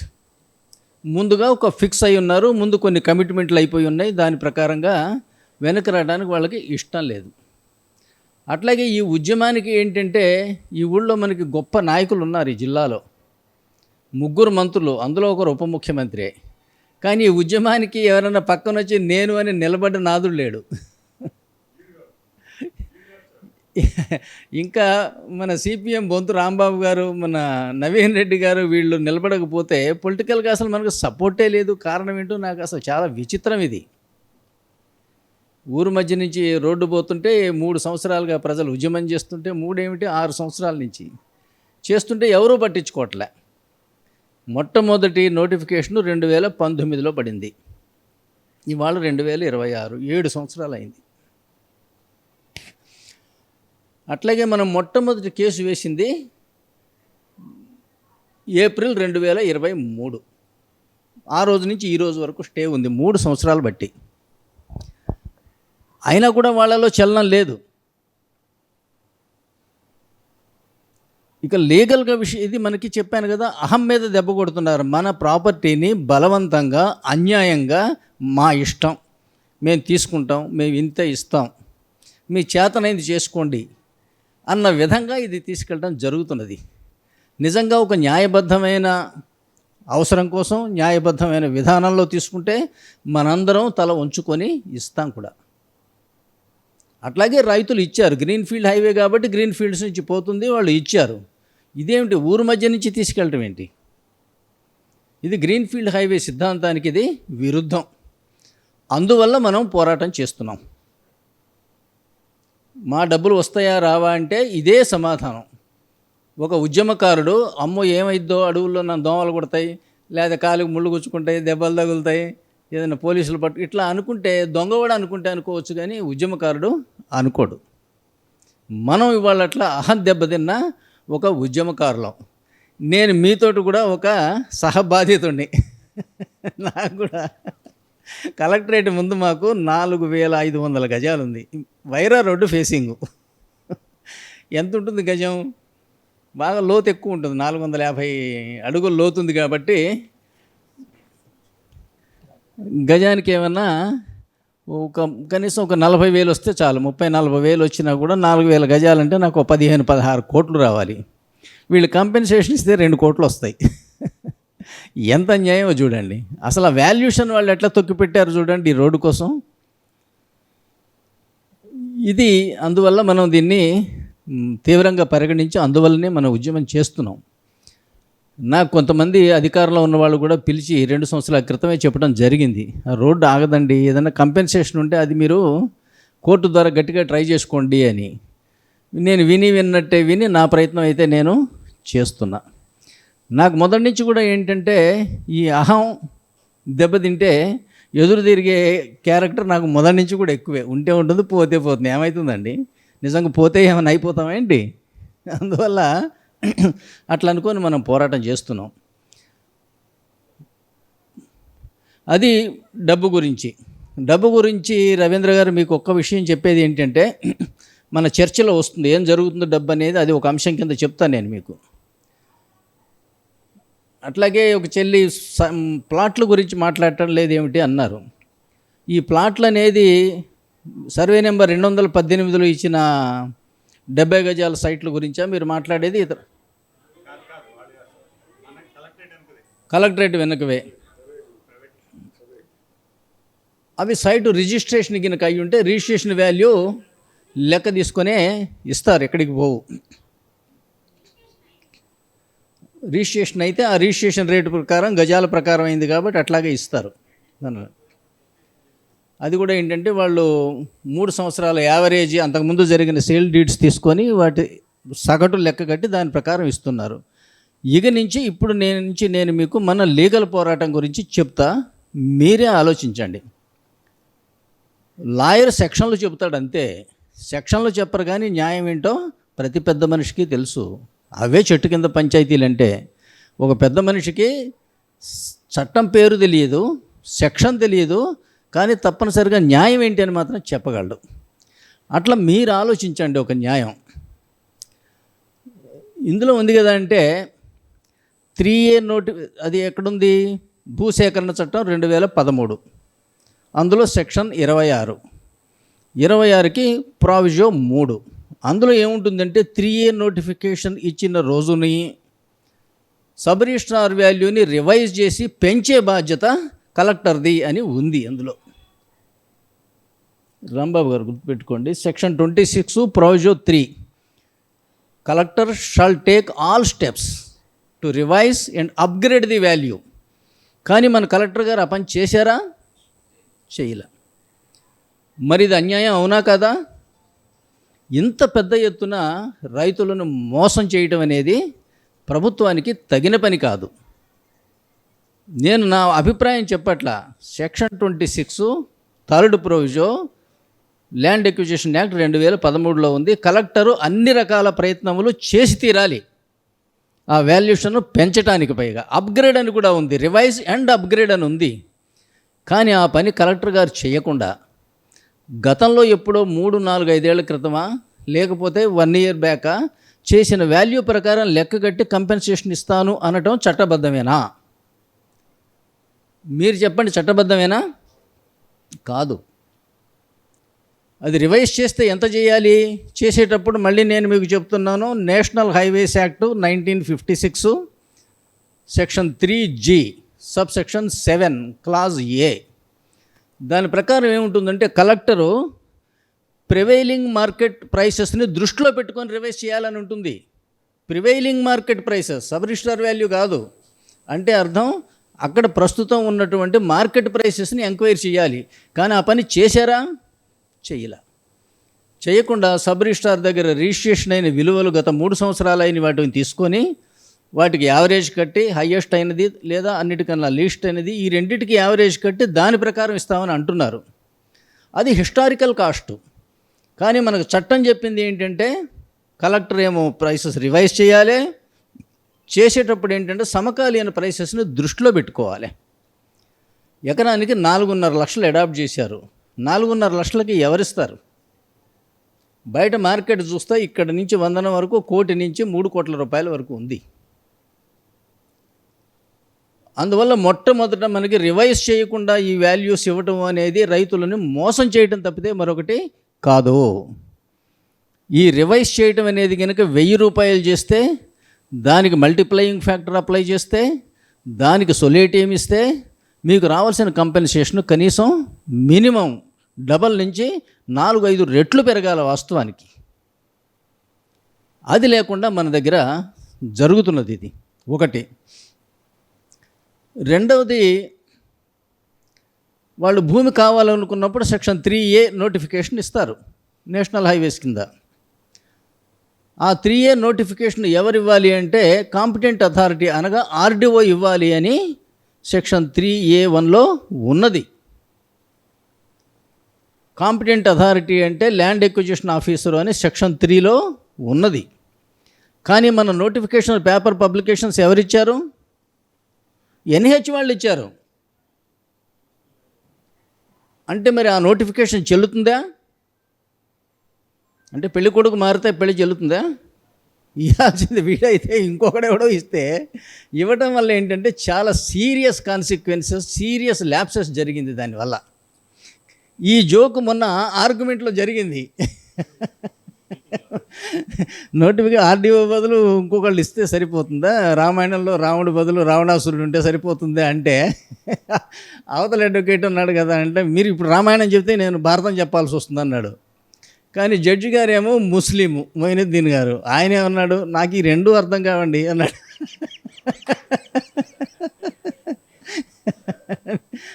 మొన్న 7 ఏప్రిల్ దాకా ఇంటీరియర్ ఆర్డర్స్ ఉన్నాయి వీళ్ళకి. ఆ ఫైల్ డిస్పోజ్ అవ్వడం వల్ల లేకుండా పోయినాయి. అందువల్ల వాటిని మేము కంటిన్యూ చేస్తాం. తర్వాత మీరు నెక్స్ట్ కోర్టులో మీరు చూసుకోండి, ఇంటీరియర్ ఆర్డర్స్ ఇచ్చేస్తామని చెప్పేశారు. యువతలు ఆయన ఒకటే బతిలాట మొదలుపెట్టాడు. ఇంటీరియర్ ఆర్డర్ అన్న మాట వాడకండి సార్, మా ఉద్యోగాలు పోతున్నాయి సార్, మా ప్రాజెక్ట్ 7 సంవత్సరాల నుంచి ఆగిపోయింది సార్, 1000 కోట్ల రూపాయల ప్రాజెక్ట్ సార్, కావాలంటే నేను అండర్టేకింగ్ ఇస్తాను సార్, మళ్ళీ నెక్స్ట్ వికెట్ అయ్యే వరకు మేము అందులో పనులు చెయ్యం అని నేను ఎఫిడవిట్ ఇస్తాను సార్ NHAI తరఫున. ఇవన్నీ అంటే సరే మంచిది ఇవ్వండి అన్నాం. అది ఇంటీరియర్ ఆర్డరే 100%. ఇంటీరియర్ ఆర్డర్ కన్నా పవర్ఫుల్ కూడా. మీరు ఒకసారి ఎఫిడవిట్ ఇచ్చి ఇప్పుడు కనుక రవీంద్ర గారు అన్నట్టు ఈ రిట్ పిటిషన్స్లో ఉన్న వాళ్ళ జాగాల్లోకి వస్తే మీరు టైము డేటు పడేటట్టు ఒక ఫోటో తీసి ఇవ్వండి, 100% కంటెంప్ట్ కేసు బుక్ అవుతుంది. ఎందుకనంటే పైగా అది డివిజన్ బెంచి, ఆ డివిజన్ బెంచ్లో ఉన్న ఆవిడ చీఫ్ జస్టిస్ హోదా. అక్కడ ఎఫిడవిట్ ఇచ్చి వీళ్ళు మళ్ళీ కనుక అందులో అడుగు పెట్టారంటే 100% కంటెంప్ట్ కేసు అవుతుంది. అందువల్ల ఈ ఆర్డర్ ఇప్పటికిప్పుడు వెకేట్ అయ్యే ఆర్డర్ కాదు. మనకట్లా 2023లో వస్తే ఇప్పటిదాకా కొనసాగింది. ఈ కేసు మళ్ళీ 22 జూన్కి వాయిదా పడింది. 22 జూన్కి లోపల ఏంటి, వీళ్ళు తొందరపడి కౌంటర్ వేసేస్తారు. కౌంటర్ వేస్తే మనం ఏమంటాం, సార్ వాళ్ళు కౌంటర్ వేశారు, మరి దానికి మేము రిప్లై ఇచ్చే అవకాశం మాకు ఇవ్వాలి కదా, మాకు ఒక 15 days టైం ఇవ్వండి అంటాం. లేదా మేము 2 కొత్తగా అయినటువంటి గ్రౌండ్స్ వేయాల్సిన అవసరం ఉంది ఇందులో, అందువల్ల మాకు ఒక 15 days 3 weeks టైం ఇమ్మని అడుగుతాం. 100% ఇస్తారు. అది వేసిన తర్వాత మరి వీటికి కూడా మీరు ఏమైనా రిప్లై ఇవ్వదలుచుకున్నారా, అడిషనల్ గ్రౌండ్స్కి ఏమైనా టైం కావాలా అంటే మళ్ళీ 4 రోజులు పోతుంది. వాళ్ళు మళ్ళీ వేసిన తర్వాత మనం ఏమంటాం, సార్ మరి వాళ్ళు వేశారు, దానికి మీరు రిప్లై ఇచ్చే అవకాశం మాకు ఉండాలి కదా. No one shall be condemned unheard. అందువల్ల మా మాట కూడా వినాలి కదా, మళ్ళీ మేము కూడా దాన్ని కౌంటర్ వేస్తాం అంటాం. కానీ కోర్టులలో ఇప్పుడు నేను చెప్పినంత ఈజీగా అవ్వదు. మధ్యలో ఇది 10 సార్లు పోస్టింగ్ వచ్చి రీచ్ అవ్వదు, 4 సార్లు జడ్జి గారు ఉండరు, 4 సార్లు వాళ్ళు వాయిదా అడుగుతారు, 4 సార్లు మనం వాయిదా అడుగుతాం. ఇది ఇంతే నడుస్తుంది. చట్టబద్ధంగా మనకున్న రైట్స్ మీకు చెప్పాను. సెక్షన్ 3A నోటిఫికేషన్ ఆర్డీఓ ఇవ్వాలి, ఎన్హెచ్ వాళ్ళు ఇచ్చారు, చెల్లుతుందా? ఇవన్నీ అవతల ఆయన మా ఉద్యోగాలు పోతున్నాయి సార్, అది సార్ ఈ సార్ అన్నీ అంటే జడ్జి గారు ఒకటే మాట అన్నాడు, ఆయన రేజ్ చేసిన క్వశ్చన్కి మరి మీరు సమాధానం చెప్పలా ఇంతవరకు అన్నాడు. అర్ధగంట సేపు మొత్తుకున్న తర్వాత ఏమిటి రేజ్ చేసిన క్వశ్చను, నోటిఫికేషన్ ఆర్డీఓ ఇవ్వాలి, ఎన్హెచ్ వాడిస్తే ఎట్లా చెల్లుతుంది, you first answer that question అన్నాడు. ఆ సింగిల్ క్వశ్చన్ మీదనే okay we're giving injunction order అనేశారు. కానీ మన అమ్ముల పొదిలో ఇంకా అనేక ఉన్నాయి. సెక్షన్ 3A(1) నోటిఫికేషన్ ఇచ్చేటప్పుడు దాంట్లో ఎవరెవరి భూములు ఎంత మేరకు పోతున్నాయి అని సర్వే నెంబరు, ఓనర్ పేరు, ఎన్ని గజాలు పోతున్నది అని వివరాలు పొందుపరచడం మాత్రమే కాకుండా వాటి యొక్క నక్షా కూడా ఇవ్వాలి అని సుప్రీంకోర్టు బరంగోరే జూట్ ఫ్యాక్టరీ కేసు అనే దాంట్లో తీర్పు చెప్పింది. సెక్షన్ 3A(2) కింద వీళ్ళు వివరాలు ఇవ్వాలి. కానీ మీకు 3A(1) కింద నోటిఫికేషన్లో ఎప్పుడైనా ఇలాంటి వివరాలు ఇచ్చారా? ఇవ్వనప్పుడు మరి 3A(1) నోటిఫికేషన్ చెల్లుతుందా? చెల్లదు. మీరు అందులో ఎవరి ల్యాండ్ పోతుందో చెప్పకపోతే, ఎంత పోతుందో చెప్పకపోతే, ఎవరికన్నా అబ్జెక్షన్స్ ఉంటే చెప్పండి అంటే ఎవరు వచ్చి చెప్తారు? నా ల్యాండ్ పోతుందో లేదో తెలియకుండా నేను ఎట్లా వచ్చి అబ్జెక్షన్స్ తెలియజేస్తా? ఒకళ్ళు పోతున్నా కూడా ఎంత పోతుంది, నాకున్న ఎకరంలో నుంచి 500 గజాలు పోతుంటే నేను ఓకే వెరీ గుడ్ ఇంకా మంచిదంట. నేను ఎంత పోతున్నదో తెలియకుండా, పోతుందో లేదో తెలియకుండా అబ్జెక్షన్స్ ఎట్లా చెప్తారు చెప్పండి? అందువల్ల సెక్షన్ 3A(1) నోటిఫికేషన్ చెల్లదు అని సుప్రీంకోర్టు చెప్పింది. ముందుగా కలకత్తా హైకోర్టు చెప్పింది. దాని మీద ఎన్హెచ్ వాళ్ళు సుప్రీంకోర్టుకి అప్పీల్కి వెళ్ళారు. అప్పీల్కి వెళ్తే సుప్రీంకోర్టు కూడా అదే మాట చెప్పింది, మీరు డీటెయిల్స్ ఇవ్వకపోతే నోటిఫికేషన్ చెల్లదు. మన దాంట్లో నోటిఫికేషన్లో డీటెయిల్స్ ఇచ్చారా? లేదు. అందువల్ల చెల్లదు. మూడో అంశం వస్తే తర్వాత ఇచ్చేది 3D notification. 3D notification meaning ఏంటంటే ఈ ల్యాండ్ మేము ఎక్వైర్ చేసాం, ఇక నుంచి ఇది మాదే అని సెంట్రల్ గవర్నమెంట్ ఇవ్వాలి ఆ నోటిఫికేషను, అంటే ఎన్హెచ్ వాళ్ళు ఇవ్వాలి. కానీ ఇక్కడ 3D నోటిఫికేషన్ ఎవరిచ్చారు? ఆర్డీఓ ఇచ్చాడు. మళ్ళీ ఇక్కడ తల్లకిందులు. ఆర్డీఓ ఇవ్వాల్సిన నోటిఫికేషన్ ఎన్హెచ్ వాళ్ళు ఇచ్చారు, ఎన్హెచ్ వాళ్ళు ఇవ్వాల్సిన నోటిఫికేషను అది కూడా చెల్లదు. ఇక కాంపెన్సేషన్ మ్యాటర్కి వస్తే ఇప్పటి వరకు మాకు అంతో ఇంతో వచ్చిందని సంతోషపడుతున్నారని అంటున్నారు కదా, వాస్తవానికి ఏం జరగాలి? 3A రోజున వాళ్ళు నోటిఫికేషన్ని రివైజ్ చేసి తీరాలి అని ల్యాండ్ ఎక్విజిషన్ యాక్ట్లో ఉంది. ఆ పని వాళ్ళు చేయలే. అది చేస్తే మనకి ఎన్ని రెట్లు ఎక్కువ వస్తుందో మీరు ఊహకు అందదు. నిజంగా చెప్పాలంటే ప్రివైలింగ్ మార్కెట్ ప్రైస్ని లెక్కలో తీసుకోమని చెప్తున్నాడు. అందువల్ల కూడా ఈ ల్యాండ్ ఎక్విజిషన్ ప్రాసెస్ చెల్లదు. That goes to the root of land acquisition. అసలు చేయాల్సిన పని చేయకుండా చట్టం ఏముంటుంది అంటే, చట్టం ఏదైనా ఒక పనిని ఇలా చేయాలి అని నిర్దేశిస్తే అంతే చెయ్యాలి తప్పితే మరొక రకంగా చేయటం చెల్లదు. మీరు రివైజ్ చేసిన తర్వాత ముందుకెళ్ళాలి అంటే రివైజ్ చేయకుండా ముందుకెళ్తే చెల్లదు. ఈ పాయింట్స్ అయితే తర్వాత వచ్చేది గ్రీన్ ఫీల్డ్ హైవే రూల్స్. ఈ విషయంలో నిజంగా ఎక్కువ శాతం అడ్వకేట్లు పార్టీల తరఫున ఫైల్ చేసిన వాళ్ళు ఓడిపోవటమే జరుగుతుంది. అలైన్మెంట్ గురించి మాట్లాడినప్పుడు జరిగేది.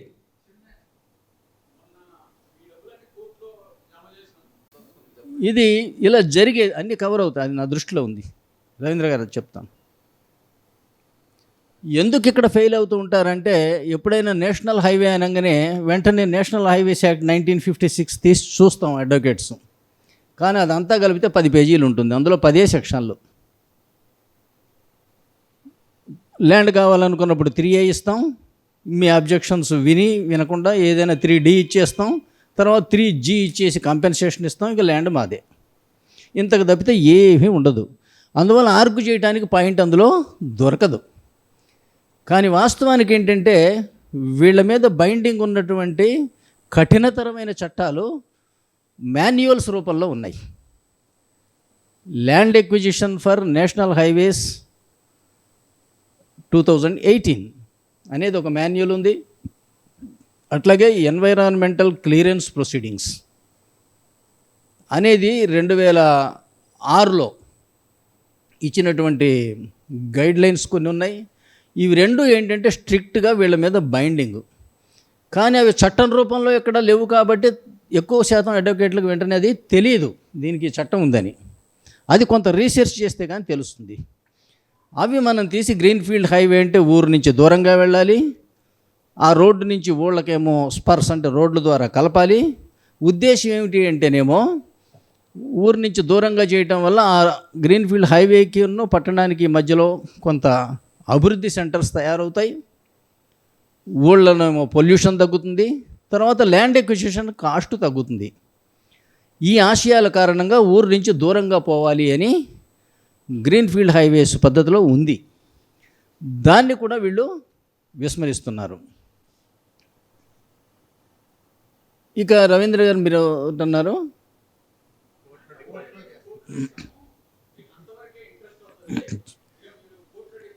చెప్తా వినండి.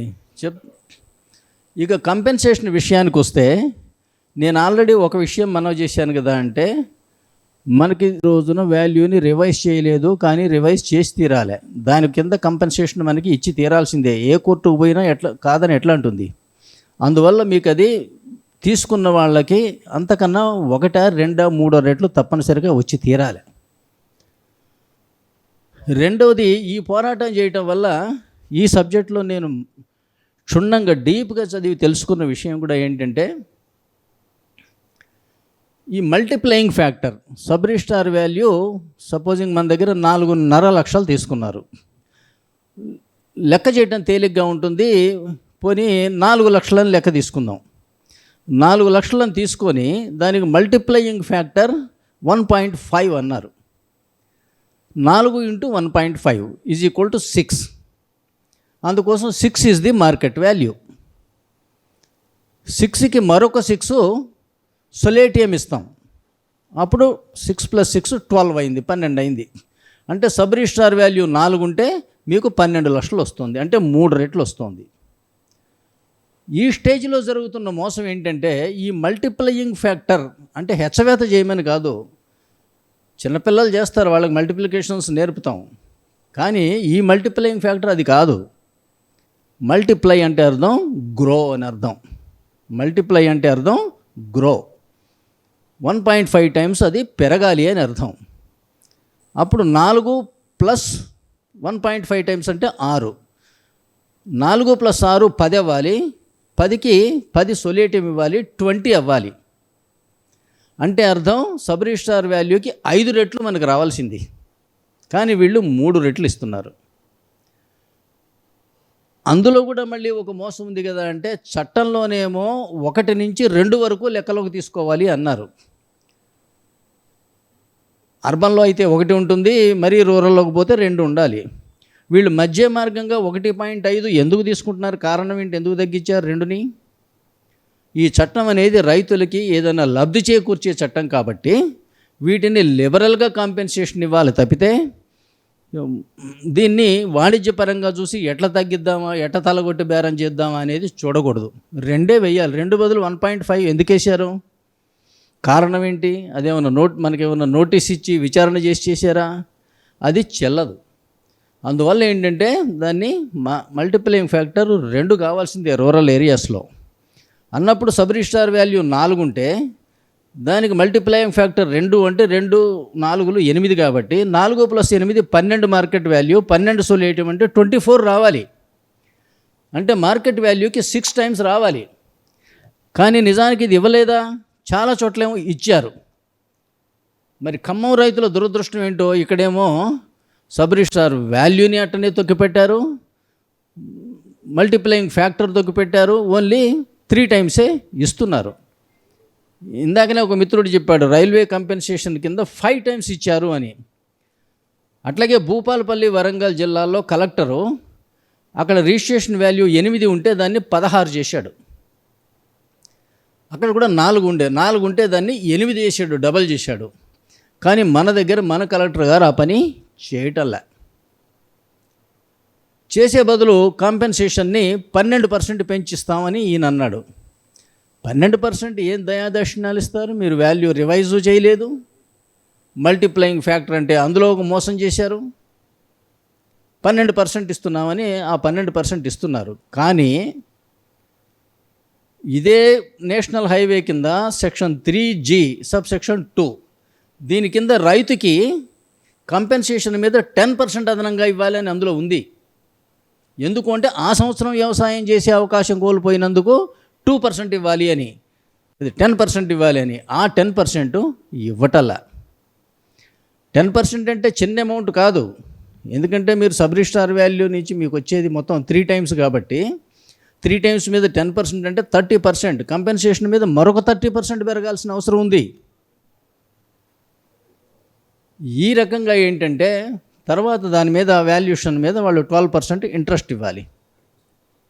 ఇవన్నీ చూసుకుంటే ఏంటంటే మనకి కంపెన్సేషన్ తీసుకోవాల్సిన వచ్చిన రోజున కూడా ఇవాళ మీరు ఏదైతే వస్తుంది లేదా వస్తే చాలు అనుకుంటున్నారో అంతకన్నా కనీసం 2-3 రెట్లు వచ్చి తీరుతుంది. కాకపోతే ఇది కలెక్టర్ లెవెల్లో వస్తుందా, కలెక్టర్ దాని మీద మనం జిల్లా కోర్టులో వేస్తాం అక్కడ వస్తుందా, లేదా అక్కడి నుంచి తీసి సుప్రీం హైకోర్టులో వేస్తాం అక్కడ వస్తుందంటే 100% వచ్చి తీరుతుంది. ఎందుకు అంటే మల్టిప్లయింగ్ ఫ్యాక్టర్ అంటే అర్థం ఇంటూ చేయకూడదు. ఇంటూ చేస్తే ఏమవుతుందంటే 1.5 అని చేస్తే మీకు 4 ఉన్నది 6 అయింది. అదే 1 అంటే 4 × 1 4 అంటే ఏం పెరగదు. మరి దాని పేరు మల్టిప్లయింగ్ ఫ్యాక్టర్ అని చెప్పేం లాభం? లేదా మల్టిప్లయింగ్ ఫ్యాక్టర్ మీకు లేదు అంటే 0 అని కదా అర్థం. మల్టిప్లయింగ్ ఫ్యాక్టర్ మీకు 0 అన్నాం అనుకోండి, 4 × 0 = 0 అవుతుంది. అంటే ఏమి ఇవ్వరా? అందువల్ల ఏంటంటే ఎనీ ఫార్ములాకు ఉండాల్సిన లక్షణం ఏంటంటే మీరు అంకెలు మార్చినా సరే ఆ రేషియో మారకూడదు. అట్లాగే ఎంపిరికల్ వ్యాలిడిటీ అంటే కామన్ సెన్స్ లెక్కకి తేడా రాకూడదు. ఇది ఫార్ములాకు ఉండాల్సిన సిద్ధాంతం. వీళ్ళు చేస్తున్న విధానానికి అది లేదు. అందువల్ల మల్టిప్లయింగ్ ఫ్యాక్టర్ని సబ్ రిజిస్ట్రార్ వాల్యూకి యాడ్ చేయాలి, అంతేగాని మల్టిప్లై కాదు. అందువల్ల మీకు రావాల్సిన కంపెన్సేషన్స్ ఇబ్బడి ముబ్బడిగా మినిమం 2 టైమ్స్ పెరుగుతాయి తప్పితే దీనివల్ల మనకు నష్టము రాదు. 100% వచ్చి తీరుతుందన్నమాట నేను చెప్పిన లెక్క ప్రకారం. తర్వాత ఏం చేశారు, మొన్న ఈ రిట్ పిటిషన్లో ఉన్న వాళ్ళవి కూడా కొంతమందికి నోటీసులు ఇచ్చి కంపెన్సేషను మేము జిల్లా కోర్టులో డిపాజిట్ చేసేస్తాం మీరు పోండి అని చెప్పి జిల్లా కోర్టులో LAOP వేశారు. మొన్న 23 మంది మీద LAOP 1లో వేసేటప్పుడు ఆయన ఏం చేశాడు, దాన్ని సెక్షన్ 3H సబ్సెక్షన్ 4 కింద దాఖలు చేశాడు. 3H4 దాఖలు చేస్తూ ఏమన్నాడు అంటే ఈ కింది వ్యక్తుల విషయంలో టైటిల్ డిస్ప్యూట్స్ ఉన్నాయి కాబట్టి ఈ డబ్బును మీ దగ్గర డిపాజిట్ చేస్తున్నాను అని ఒక ఆయన ఆర్గ్యుమెంట్ అంతవరకు రాసి సబ్మిట్ చేశాడు. కానీ మీరు దయచేసి అర్థం చేసుకోండి నేను చెప్పే మాట. సెక్షన్ 3H క్లాస్ 3 క్లాస్ 3లో ఏముంటుంది అంటే టైటిల్ డిస్ప్యూట్స్ ఏవైనా ఉంటే RDO స్వయంగా పరిష్కరించాలి అని ఉంది. అర్థం చేసుకోండి. సెక్షన్ 3H3 కింద టైటిల్ డిస్ప్యూట్ ఉంటే RDO స్వయంగా పరిష్కరించాలి. దీనికోసం సెక్షన్ 3E కింద ఆర్డీఓ సివిల్ కోర్టుగా పరిగణించబడతాడు అని ఉంది. మరి టైటిల్ డిస్ప్యూట్స్ ఉన్నాయని చెప్పి కోర్టులో వేయడం ఏంటి? కోర్టుకి జ్యూరిడిక్షన్ లేదు కదా. జ్యూరిడిక్షన్ లేనప్పుడు చెల్లదు ఏ విషయమైనా సరే. టైటిల్ డిస్ప్యూట్ డిసైడ్ చేసే జ్యూరిడిక్షన్ ఆర్డీఓకి ఉంది. అది తీసుకెళ్ళి మీరు కోర్టులో ఎట్లా వేస్తారు? అందువల్ల వేయటమే చెల్లదు. అయితే వీళ్ళు కోర్టులో వేసే సందర్భం కూడా ఒకటి ఉంది. అది ఎప్పుడు అంటే సబ్సెక్షన్ 4. సబ్సెక్షన్ 4 కింద వేయొచ్చు. అది ఎప్పుడు అంటే ఒకే భూమికి అనేక మంది వారసులుండి ఎవరి షేరు ఎంత అన్న డిస్ప్యూట్ ఉంటే వాటిని రిఫర్ చేయాలి. అవి ఎందుకు రిఫర్ చేయాలి అంటే అది చాలా చిక్కు ప్రశ్న. హిందూ వారసత్వ చట్టం కింద లైన్ 1 వారసులు ఎవరు, లైన్ 2 ఎవరు, లైన్ 3 ఎవరు, అందులో లీగల్లీ వెడ్డెడ్ వైఫ్కి పుట్టిన వాళ్ళు ఎవరు, లేదా అతనికి అన్మ్యారీడ్ అయినా సరే ఉన్న స్త్రీ ద్వారా పుట్టిన వాళ్ళు ఎవరు, ఇది ఒక కాంప్లికేటెడ్ క్వశ్చన్. దానిని మాత్రమే రిఫర్ చేయాలి. అంతే తప్పితే ఈయన రాసిన లెటర్లో ఏం రాశాడు? దేర్ ఆర్ టైటిల్ డిస్ప్యూట్స్ అన్నాడు. కనీసం ఒక్క టైటిల్ డిస్ప్యూట్ రిఫర్ చేశాడా? ఇందులో ఎవరికి టైటిల్ డిస్ప్యూట్ ఉంది, అది ఏ రకమైన డిస్ప్యూట్ అనేది ఒక్కటి కూడా రిఫర్ చేయలే. ఇది కొంటె పని. ఏమిటంటే మనని బెదిరించే పని. మీ డబ్బు తీసుకెళ్ళి కోర్టులో వేస్తాం, అది మీకు రాదు అని. సబ్సెక్షన్ 3 కింద కానీ 4 కింద కానీ ఏదైనా సరే డబ్బులు మాత్రం ఎల్లప్పుడూ ఆర్డీఓ కంట్రోల్లోనే ఉండాలి. ఆర్డీఓకి ఆ డబ్బును కోర్టులో డిపాజిట్ చేసే అధికారం ఏ చట్టంలో కూడా లేదు. ఎక్కడ డిపాజిట్ చేస్తే ఏముంది? ఈయన దగ్గర ఉన్న బ్యాంకులోనే, కోర్టు ద్వారా అయిన బ్యాంకులోనే ఎఫ్డీలు చేసే ఉంటాయి. అవి వాటి మీద ఇంట్రెస్ట్లు వస్తూనే ఉంటాయి. ఇంట్రెస్ట్ రాకుండా ఉండదు కోర్టులో వేసిన. కోర్టు డిపాజిట్ కూడా తీసుకెళ్ళి మళ్ళీ ఇండియన్ ఓవర్సీస్ బ్యాంకులోనే వేస్తుంది. ఆయన ఏంటంటే అసలు అట్లా వేసే అధికారం ఆర్డీఓకి లేదు. నేను ఆ రిప్లై ఆల్రెడీ ఇచ్చాను, మన కౌంటర్ వేసేసాను కూడా. అసలు ఇది మెయింటైనబులే లేదు అని. కొంతమంది వేశారు అట్లాగా అయితే మా డబ్బులు మాకు ఇవ్వండి, మేము తీసుకోవడానికి రెడీ అని. కానీ నేను వేశాను కదా అంటే అసలు మీకు జ్యూరిడిక్షనే లేదు, టైటిల్ డిస్ప్యూట్ ఉంటే ఆర్డీఓ సెటిల్ చేయాలి, మీరు కాదని నేను రిప్లై వేసేసాను. దానితోడు ఇప్పుడు మనకు వచ్చిన స్టే ఆర్డర్ కూడా ఉంది. దీన్ని కూడా నేను రేపో మాపో నెక్స్ట్ వాయిదా లోపల ఇది కూడా కోర్టులో వేస్తాను. ఇందులో ఏ రకమైన యాక్షన్ తీసుకోను అని వీళ్ళు వాగ్దానం చేశారు. అందువల్ల ఏంటంటే ఈ స్టే ఉన్నంతకాలం మీరు ఈ కేసు అసలు ఫస్ట్ అడ్మిట్ అవ్వడానికి వీల్లేదు అనేది నేను రేపో మాపో వేయబోతున్నాను. ఇప్పుడు మీకు స్పష్టంగా తెలిసింది కదా. అంటే 3A నోటిఫికేషన్ ఆర్డీఓ బదులు NH వాడు ఇచ్చాడు కాబట్టి చెల్లదు. 3A1 కింద డీటెయిల్స్ ఇవ్వాల్సింది ఇవ్వలేదు కాబట్టి సుప్రీంకోర్టు జడ్జిమెంట్ ప్రకారం అది చెల్లదు. 3D అనేది NH వాళ్ళు ఇవ్వాల్సింది ఆర్డీఓ ఇచ్చాడు కాబట్టి అది చెల్లదు. 3A రోజున వాల్యూ రివైజ్ చేయాల్సిన కలెక్టర్ చేయలేదు కాబట్టి ల్యాండ్ ఎక్విజిషన్ ప్రాసెస్ చెల్లదు. ఒకవేళ మనకు డబ్బులు రావాల్సి వస్తే మన మల్టిప్లయింగ్ ఫ్యాక్టర్ అనేది సబ్ రిజిస్ట్రార్ వాల్యూకి యాడ్ చేయాలి తప్పితే మల్టిప్లికేషన్గా చేయాల్సింది. మల్టిప్లై అంటే అర్థం గ్రో అని. ఈ బాక్టీరియా ఈజ్ బీయింగ్ మల్టిప్లైడ్ అంటే బాక్టీరియా పెరుగుతున్నదని అర్థం, అంతేగాని కొట్టుకుంటున్నాయా ఇంటూ చేసినాయి అని కాదు. అది కలెక్టర్ గారి దగ్గర కూడా నేను మొన్న ఆర్బిట్రేషన్ ఇష్యూలో చెప్పడం జరిగింది. కానీ ఇన్ని చెప్పినా కూడా ఏంటంటే ఇట్లాగే తలకాయ ఊపుతూ కూర్చుంటాడు. కూర్చొని ఫైనల్ అది నా పరిధిలో కాదు. మనం ఇంతకుముందు అందరికీ ఇలా ఇచ్చాం 12%, ఇప్పుడు నేను మారటానికి నా చేతిలో లేదు, అందువల్ల నేను మీకు కూడా అదే 12% ఇచ్చేస్తా అని ఒకటే మాట అంటాడు. ఆయన పరిధిలో ఆయన అంతే. మరి కొంతమందికి అలా ఇచ్చి కొంతమందికి ఇంకో రకంగా ఇవ్వలేడు కదా. అందువల్ల ఏంటంటే ఆయన మరొక ప్రభుత్వ అధికారే. మనకు న్యాయం జరిగేది జిల్లా కోర్టుకు పోతే జరగాలి. 100% జరుగుతుందా, లేదా ఇంత పెద్ద విషయం జిల్లా కోర్టు డెసిషన్ తీసుకోకుండా కొంతవరకే డెసిషన్ తీసుకుంటుందా? తీసుకుంటే హైకోర్టుకు పోతే మాత్రం 100% జరిగి తీరుతుంది. ఇది మన లీగల్ పొజిషను. ప్రస్తుతం మనకు స్టే ఉంది. ఇది మళ్ళీ వాళ్ళు కౌంటర్ చేయాలి, కౌంటర్కి నేను రిప్లై చేయాలి, రిప్లై ఇచ్చిన తర్వాత అప్పుడు ఆర్గ్యుమెంట్స్ జరగాలి. ఇంత తతంగా ఉంది. ఇప్పట్లో ఇవి పోయేది కాదు. మనకి 2023లో వస్తే ఇప్పటిదాకా ఉన్నాయి కదా. అందువల్ల చూద్దాం. ఒకవేళ వెళ్ళవలసి వస్తే పోయినాయి అనుకోండి, ఒక 15 రోజుల్లో 20 రోజుల లోపల దాన్ని సుప్రీంకోర్టులో మనం వేసి తీరుతాం. వేస్తే సుప్రీంకోర్టు తన సొంత జడ్జిమెంట్ని గౌరవిస్తుందా గౌరవించదా? బరంగోరే జూట్ ఫ్యాక్టరీ కేసులో ఇది చెప్పింది ఈ మాట. డీటెయిల్స్ ఇవ్వకపోతే 3A నోటిఫికేషన్ చెల్లదు అని. అందులో అవతల వాళ్ళు ఆర్గ్యూ చేశారు, NHA వాళ్ళు, మరి వాళ్ళు అబ్జెక్షన్స్ చెప్పలేదు కదండి అని. అంటే సుప్రీంకోర్టు ఏమన్నదో తెలుసండి, అసలు నువ్వు ఇచ్చిన నోటిఫికేషనే డెడ్ నోటిఫికేషన్. దానికి వాళ్ళు రిప్లై ఇచ్చినా ఇవ్వకపోయినా దీనికి లైఫ్ వస్తుందా? అసలు అది పుట్టనే లేదు కదా. అది వాయిడ్ అబెనిషియో, అంటే దానికి ముందు జీవితమే లేదు. అంటే వాళ్ళు రిప్లైస్ ఇవ్వకపోతే దీనికి జీవితం వస్తుందా?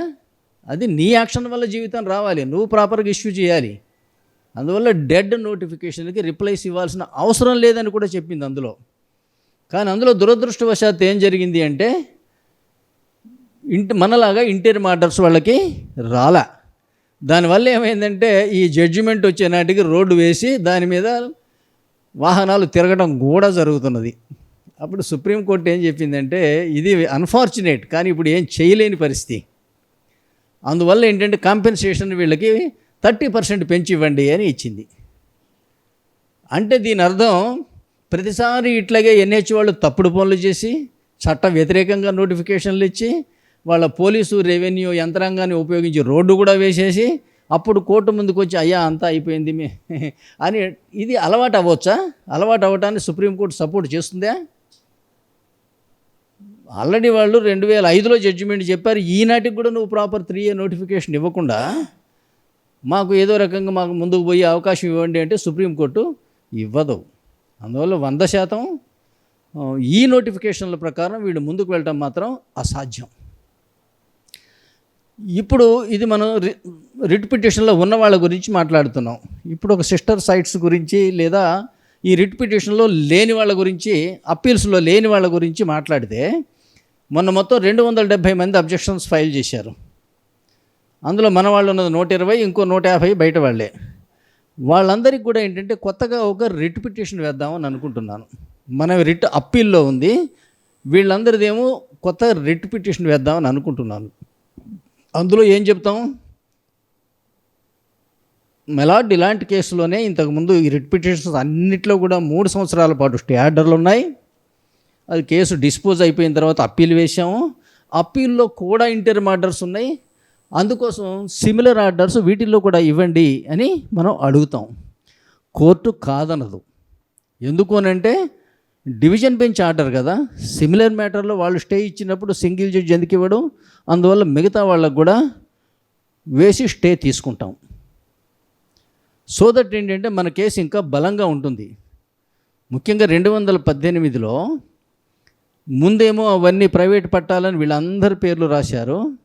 సెకండ్ తర్వాత నోటిఫికేషన్ ఇచ్చేటప్పుడు వీళ్ళందరివి తీసేసి ప్రభుత్వ భూమి అని రాసి పారేశారు. వాళ్ళ పేర్లు కూడా లేవు అందులో. మీరు 3Dలో పేరు లేనప్పుడు వాళ్ళు బొంకుతున్నారు, మీకు కంపెన్సేషన్ వస్తుంది, ఎక్కువ ఇస్తాం, వేరే చోట సైట్స్ ఇస్తామని. ఎట్లా సాధ్యం? మీకు 3Dలో మీ పేరు లేకుండా 3Gలో కంపెన్సేషన్ ఎట్లా ఇస్తారు? ఇవ్వలేరు. ఇది కూడా ఏంటంటే నిజంగా సైట్స్ వాళ్ళని వీళ్ళు వంచటమే. వాళ్ళు ఎవరైనా ముందుకు వస్తే వాళ్ళవి కూడా రిట్ పిటిషన్ వేద్దామని అనుకుంటున్నాను. ఇప్పుడు లీగల్గా మీరే ఒక జడ్జి చేయగలిగిన స్థానంలో ఉన్నారు. నేను న్యాయమైన విషయాలు మీకు చెప్పాను. మరొక విషయం చెప్తాను. ఎప్పుడైనా రోడ్డు వేసే కాంట్రాక్టర్లకు పని ఇవ్వాలి, టెండర్ పిలవాలి అంటే ఎప్పుడు పిలవాలి అనే రూల్ ఉంది దానికి. ల్యాండ్ ఎక్విజిషను 80% పూర్తయిన తర్వాత టెండర్లు పిలవాలి. ల్యాండ్ ఎక్విజిషను 80% పూర్తయిన తర్వాత టెండర్లు పిలవాలి. కానీ మన కేసులో ఏం చేశారంటే 3A ఇవ్వగానే టెండర్లు ఇచ్చేశారు, వర్క్ అలాట్మెంట్ కూడా చేసేశారు. 29/3/2023 వర్క్ ఇచ్చేశారు ఇటుపక్క వాళ్ళకేమో 31/3/2023 ఇచ్చేశారు. అప్పటికి అసలు 3Dనే ఇవ్వలే. 3D ఇచ్చింది జూలై 2023. కానీ వీళ్ళు మార్చి 2023 నాటికే వర్క్ అలాట్మెంట్లు కూడా చేసేసారు. ఇది చెల్లుతుందా? ల్యాండ్ ఎక్విజిషన్ చేయకుండా కన్స్ట్రక్షన్కి కాంట్రాక్టర్లకు వర్క్ ఇస్తారా?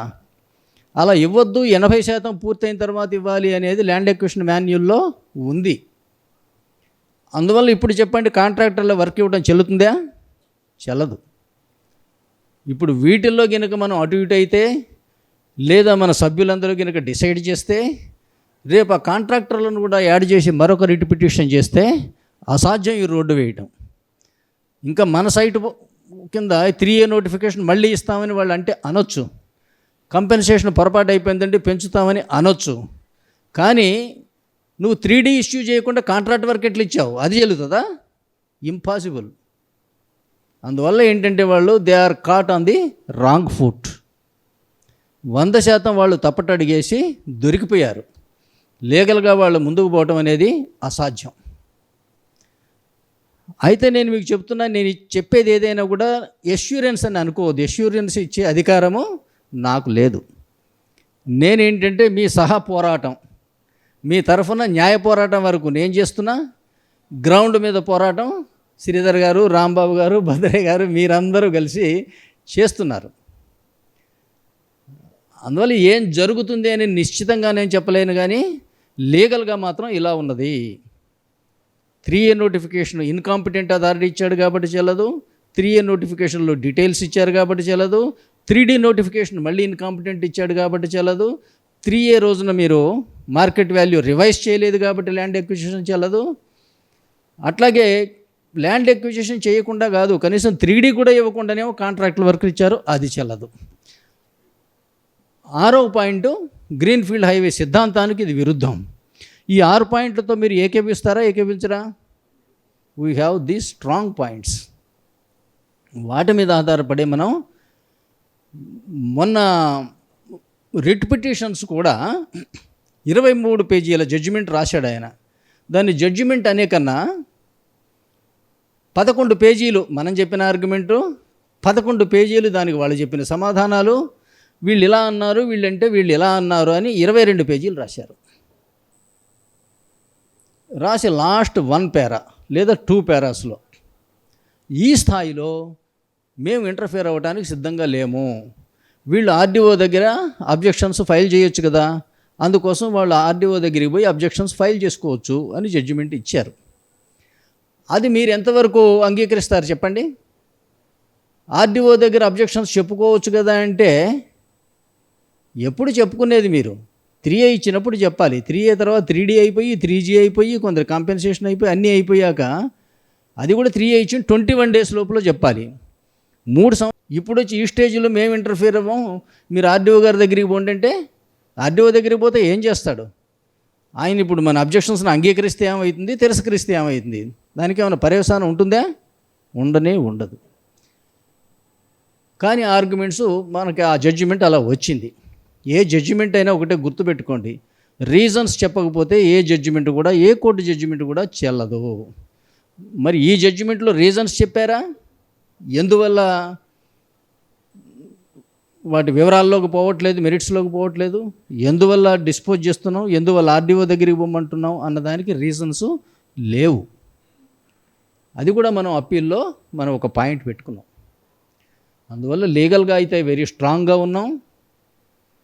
ఇందాక ఒకరు చెప్పినట్టు NHA వాళ్ళు పవర్ఫుల్.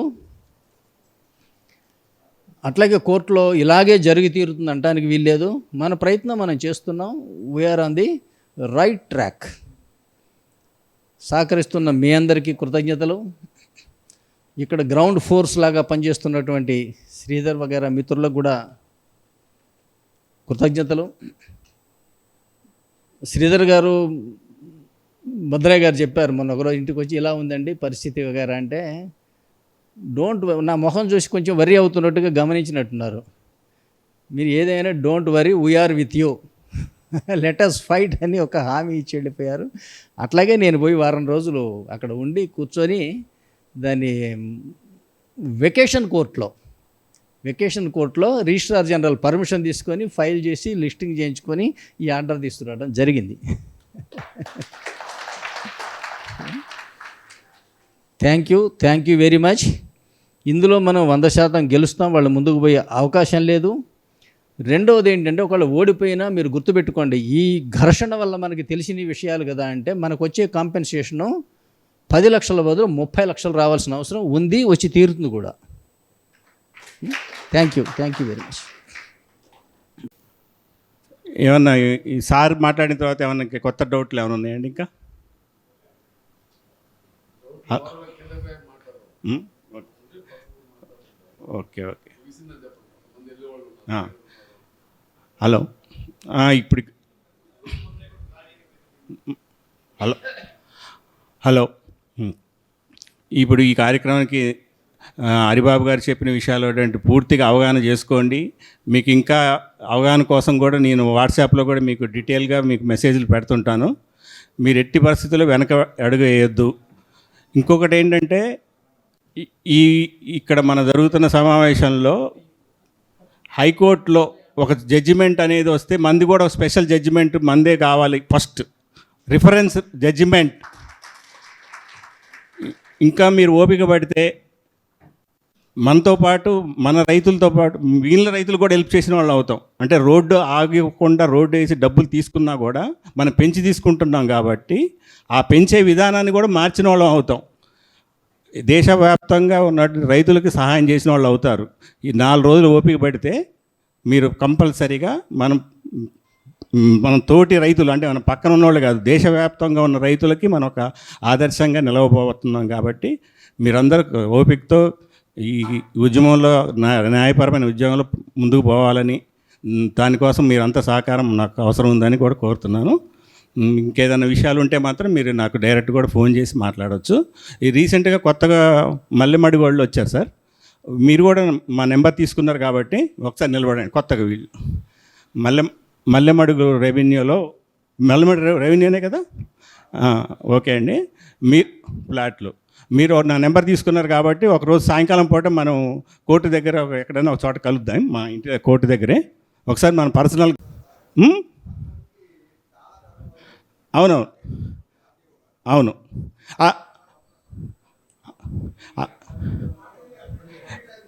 అవును అది దానికి కారణాలు కూడా చెప్తాను. దాన్ని మనం ఎలా అవును చెప్తా.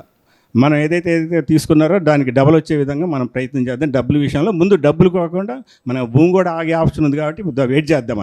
అది ఎలా చేద్దాం అనేది మీరు ఒకసారి నా నెంబర్ మీరు అవును అవును అంతే అంతే అవును అది అందుకే మీకు అవగాహన లేదు కాబట్టి ఒకసారి మనం పర్సనల్గా గెట్ టుగెదర్ అవుదాం. ఈ 2-3 రోజులని మీకు ఫోన్ చేయండి నాకు. మనం ఒకసారి పర్సనల్గా కలుద్దాం అందరు. మీ 4-5 ఉన్నారు వాళ్ళు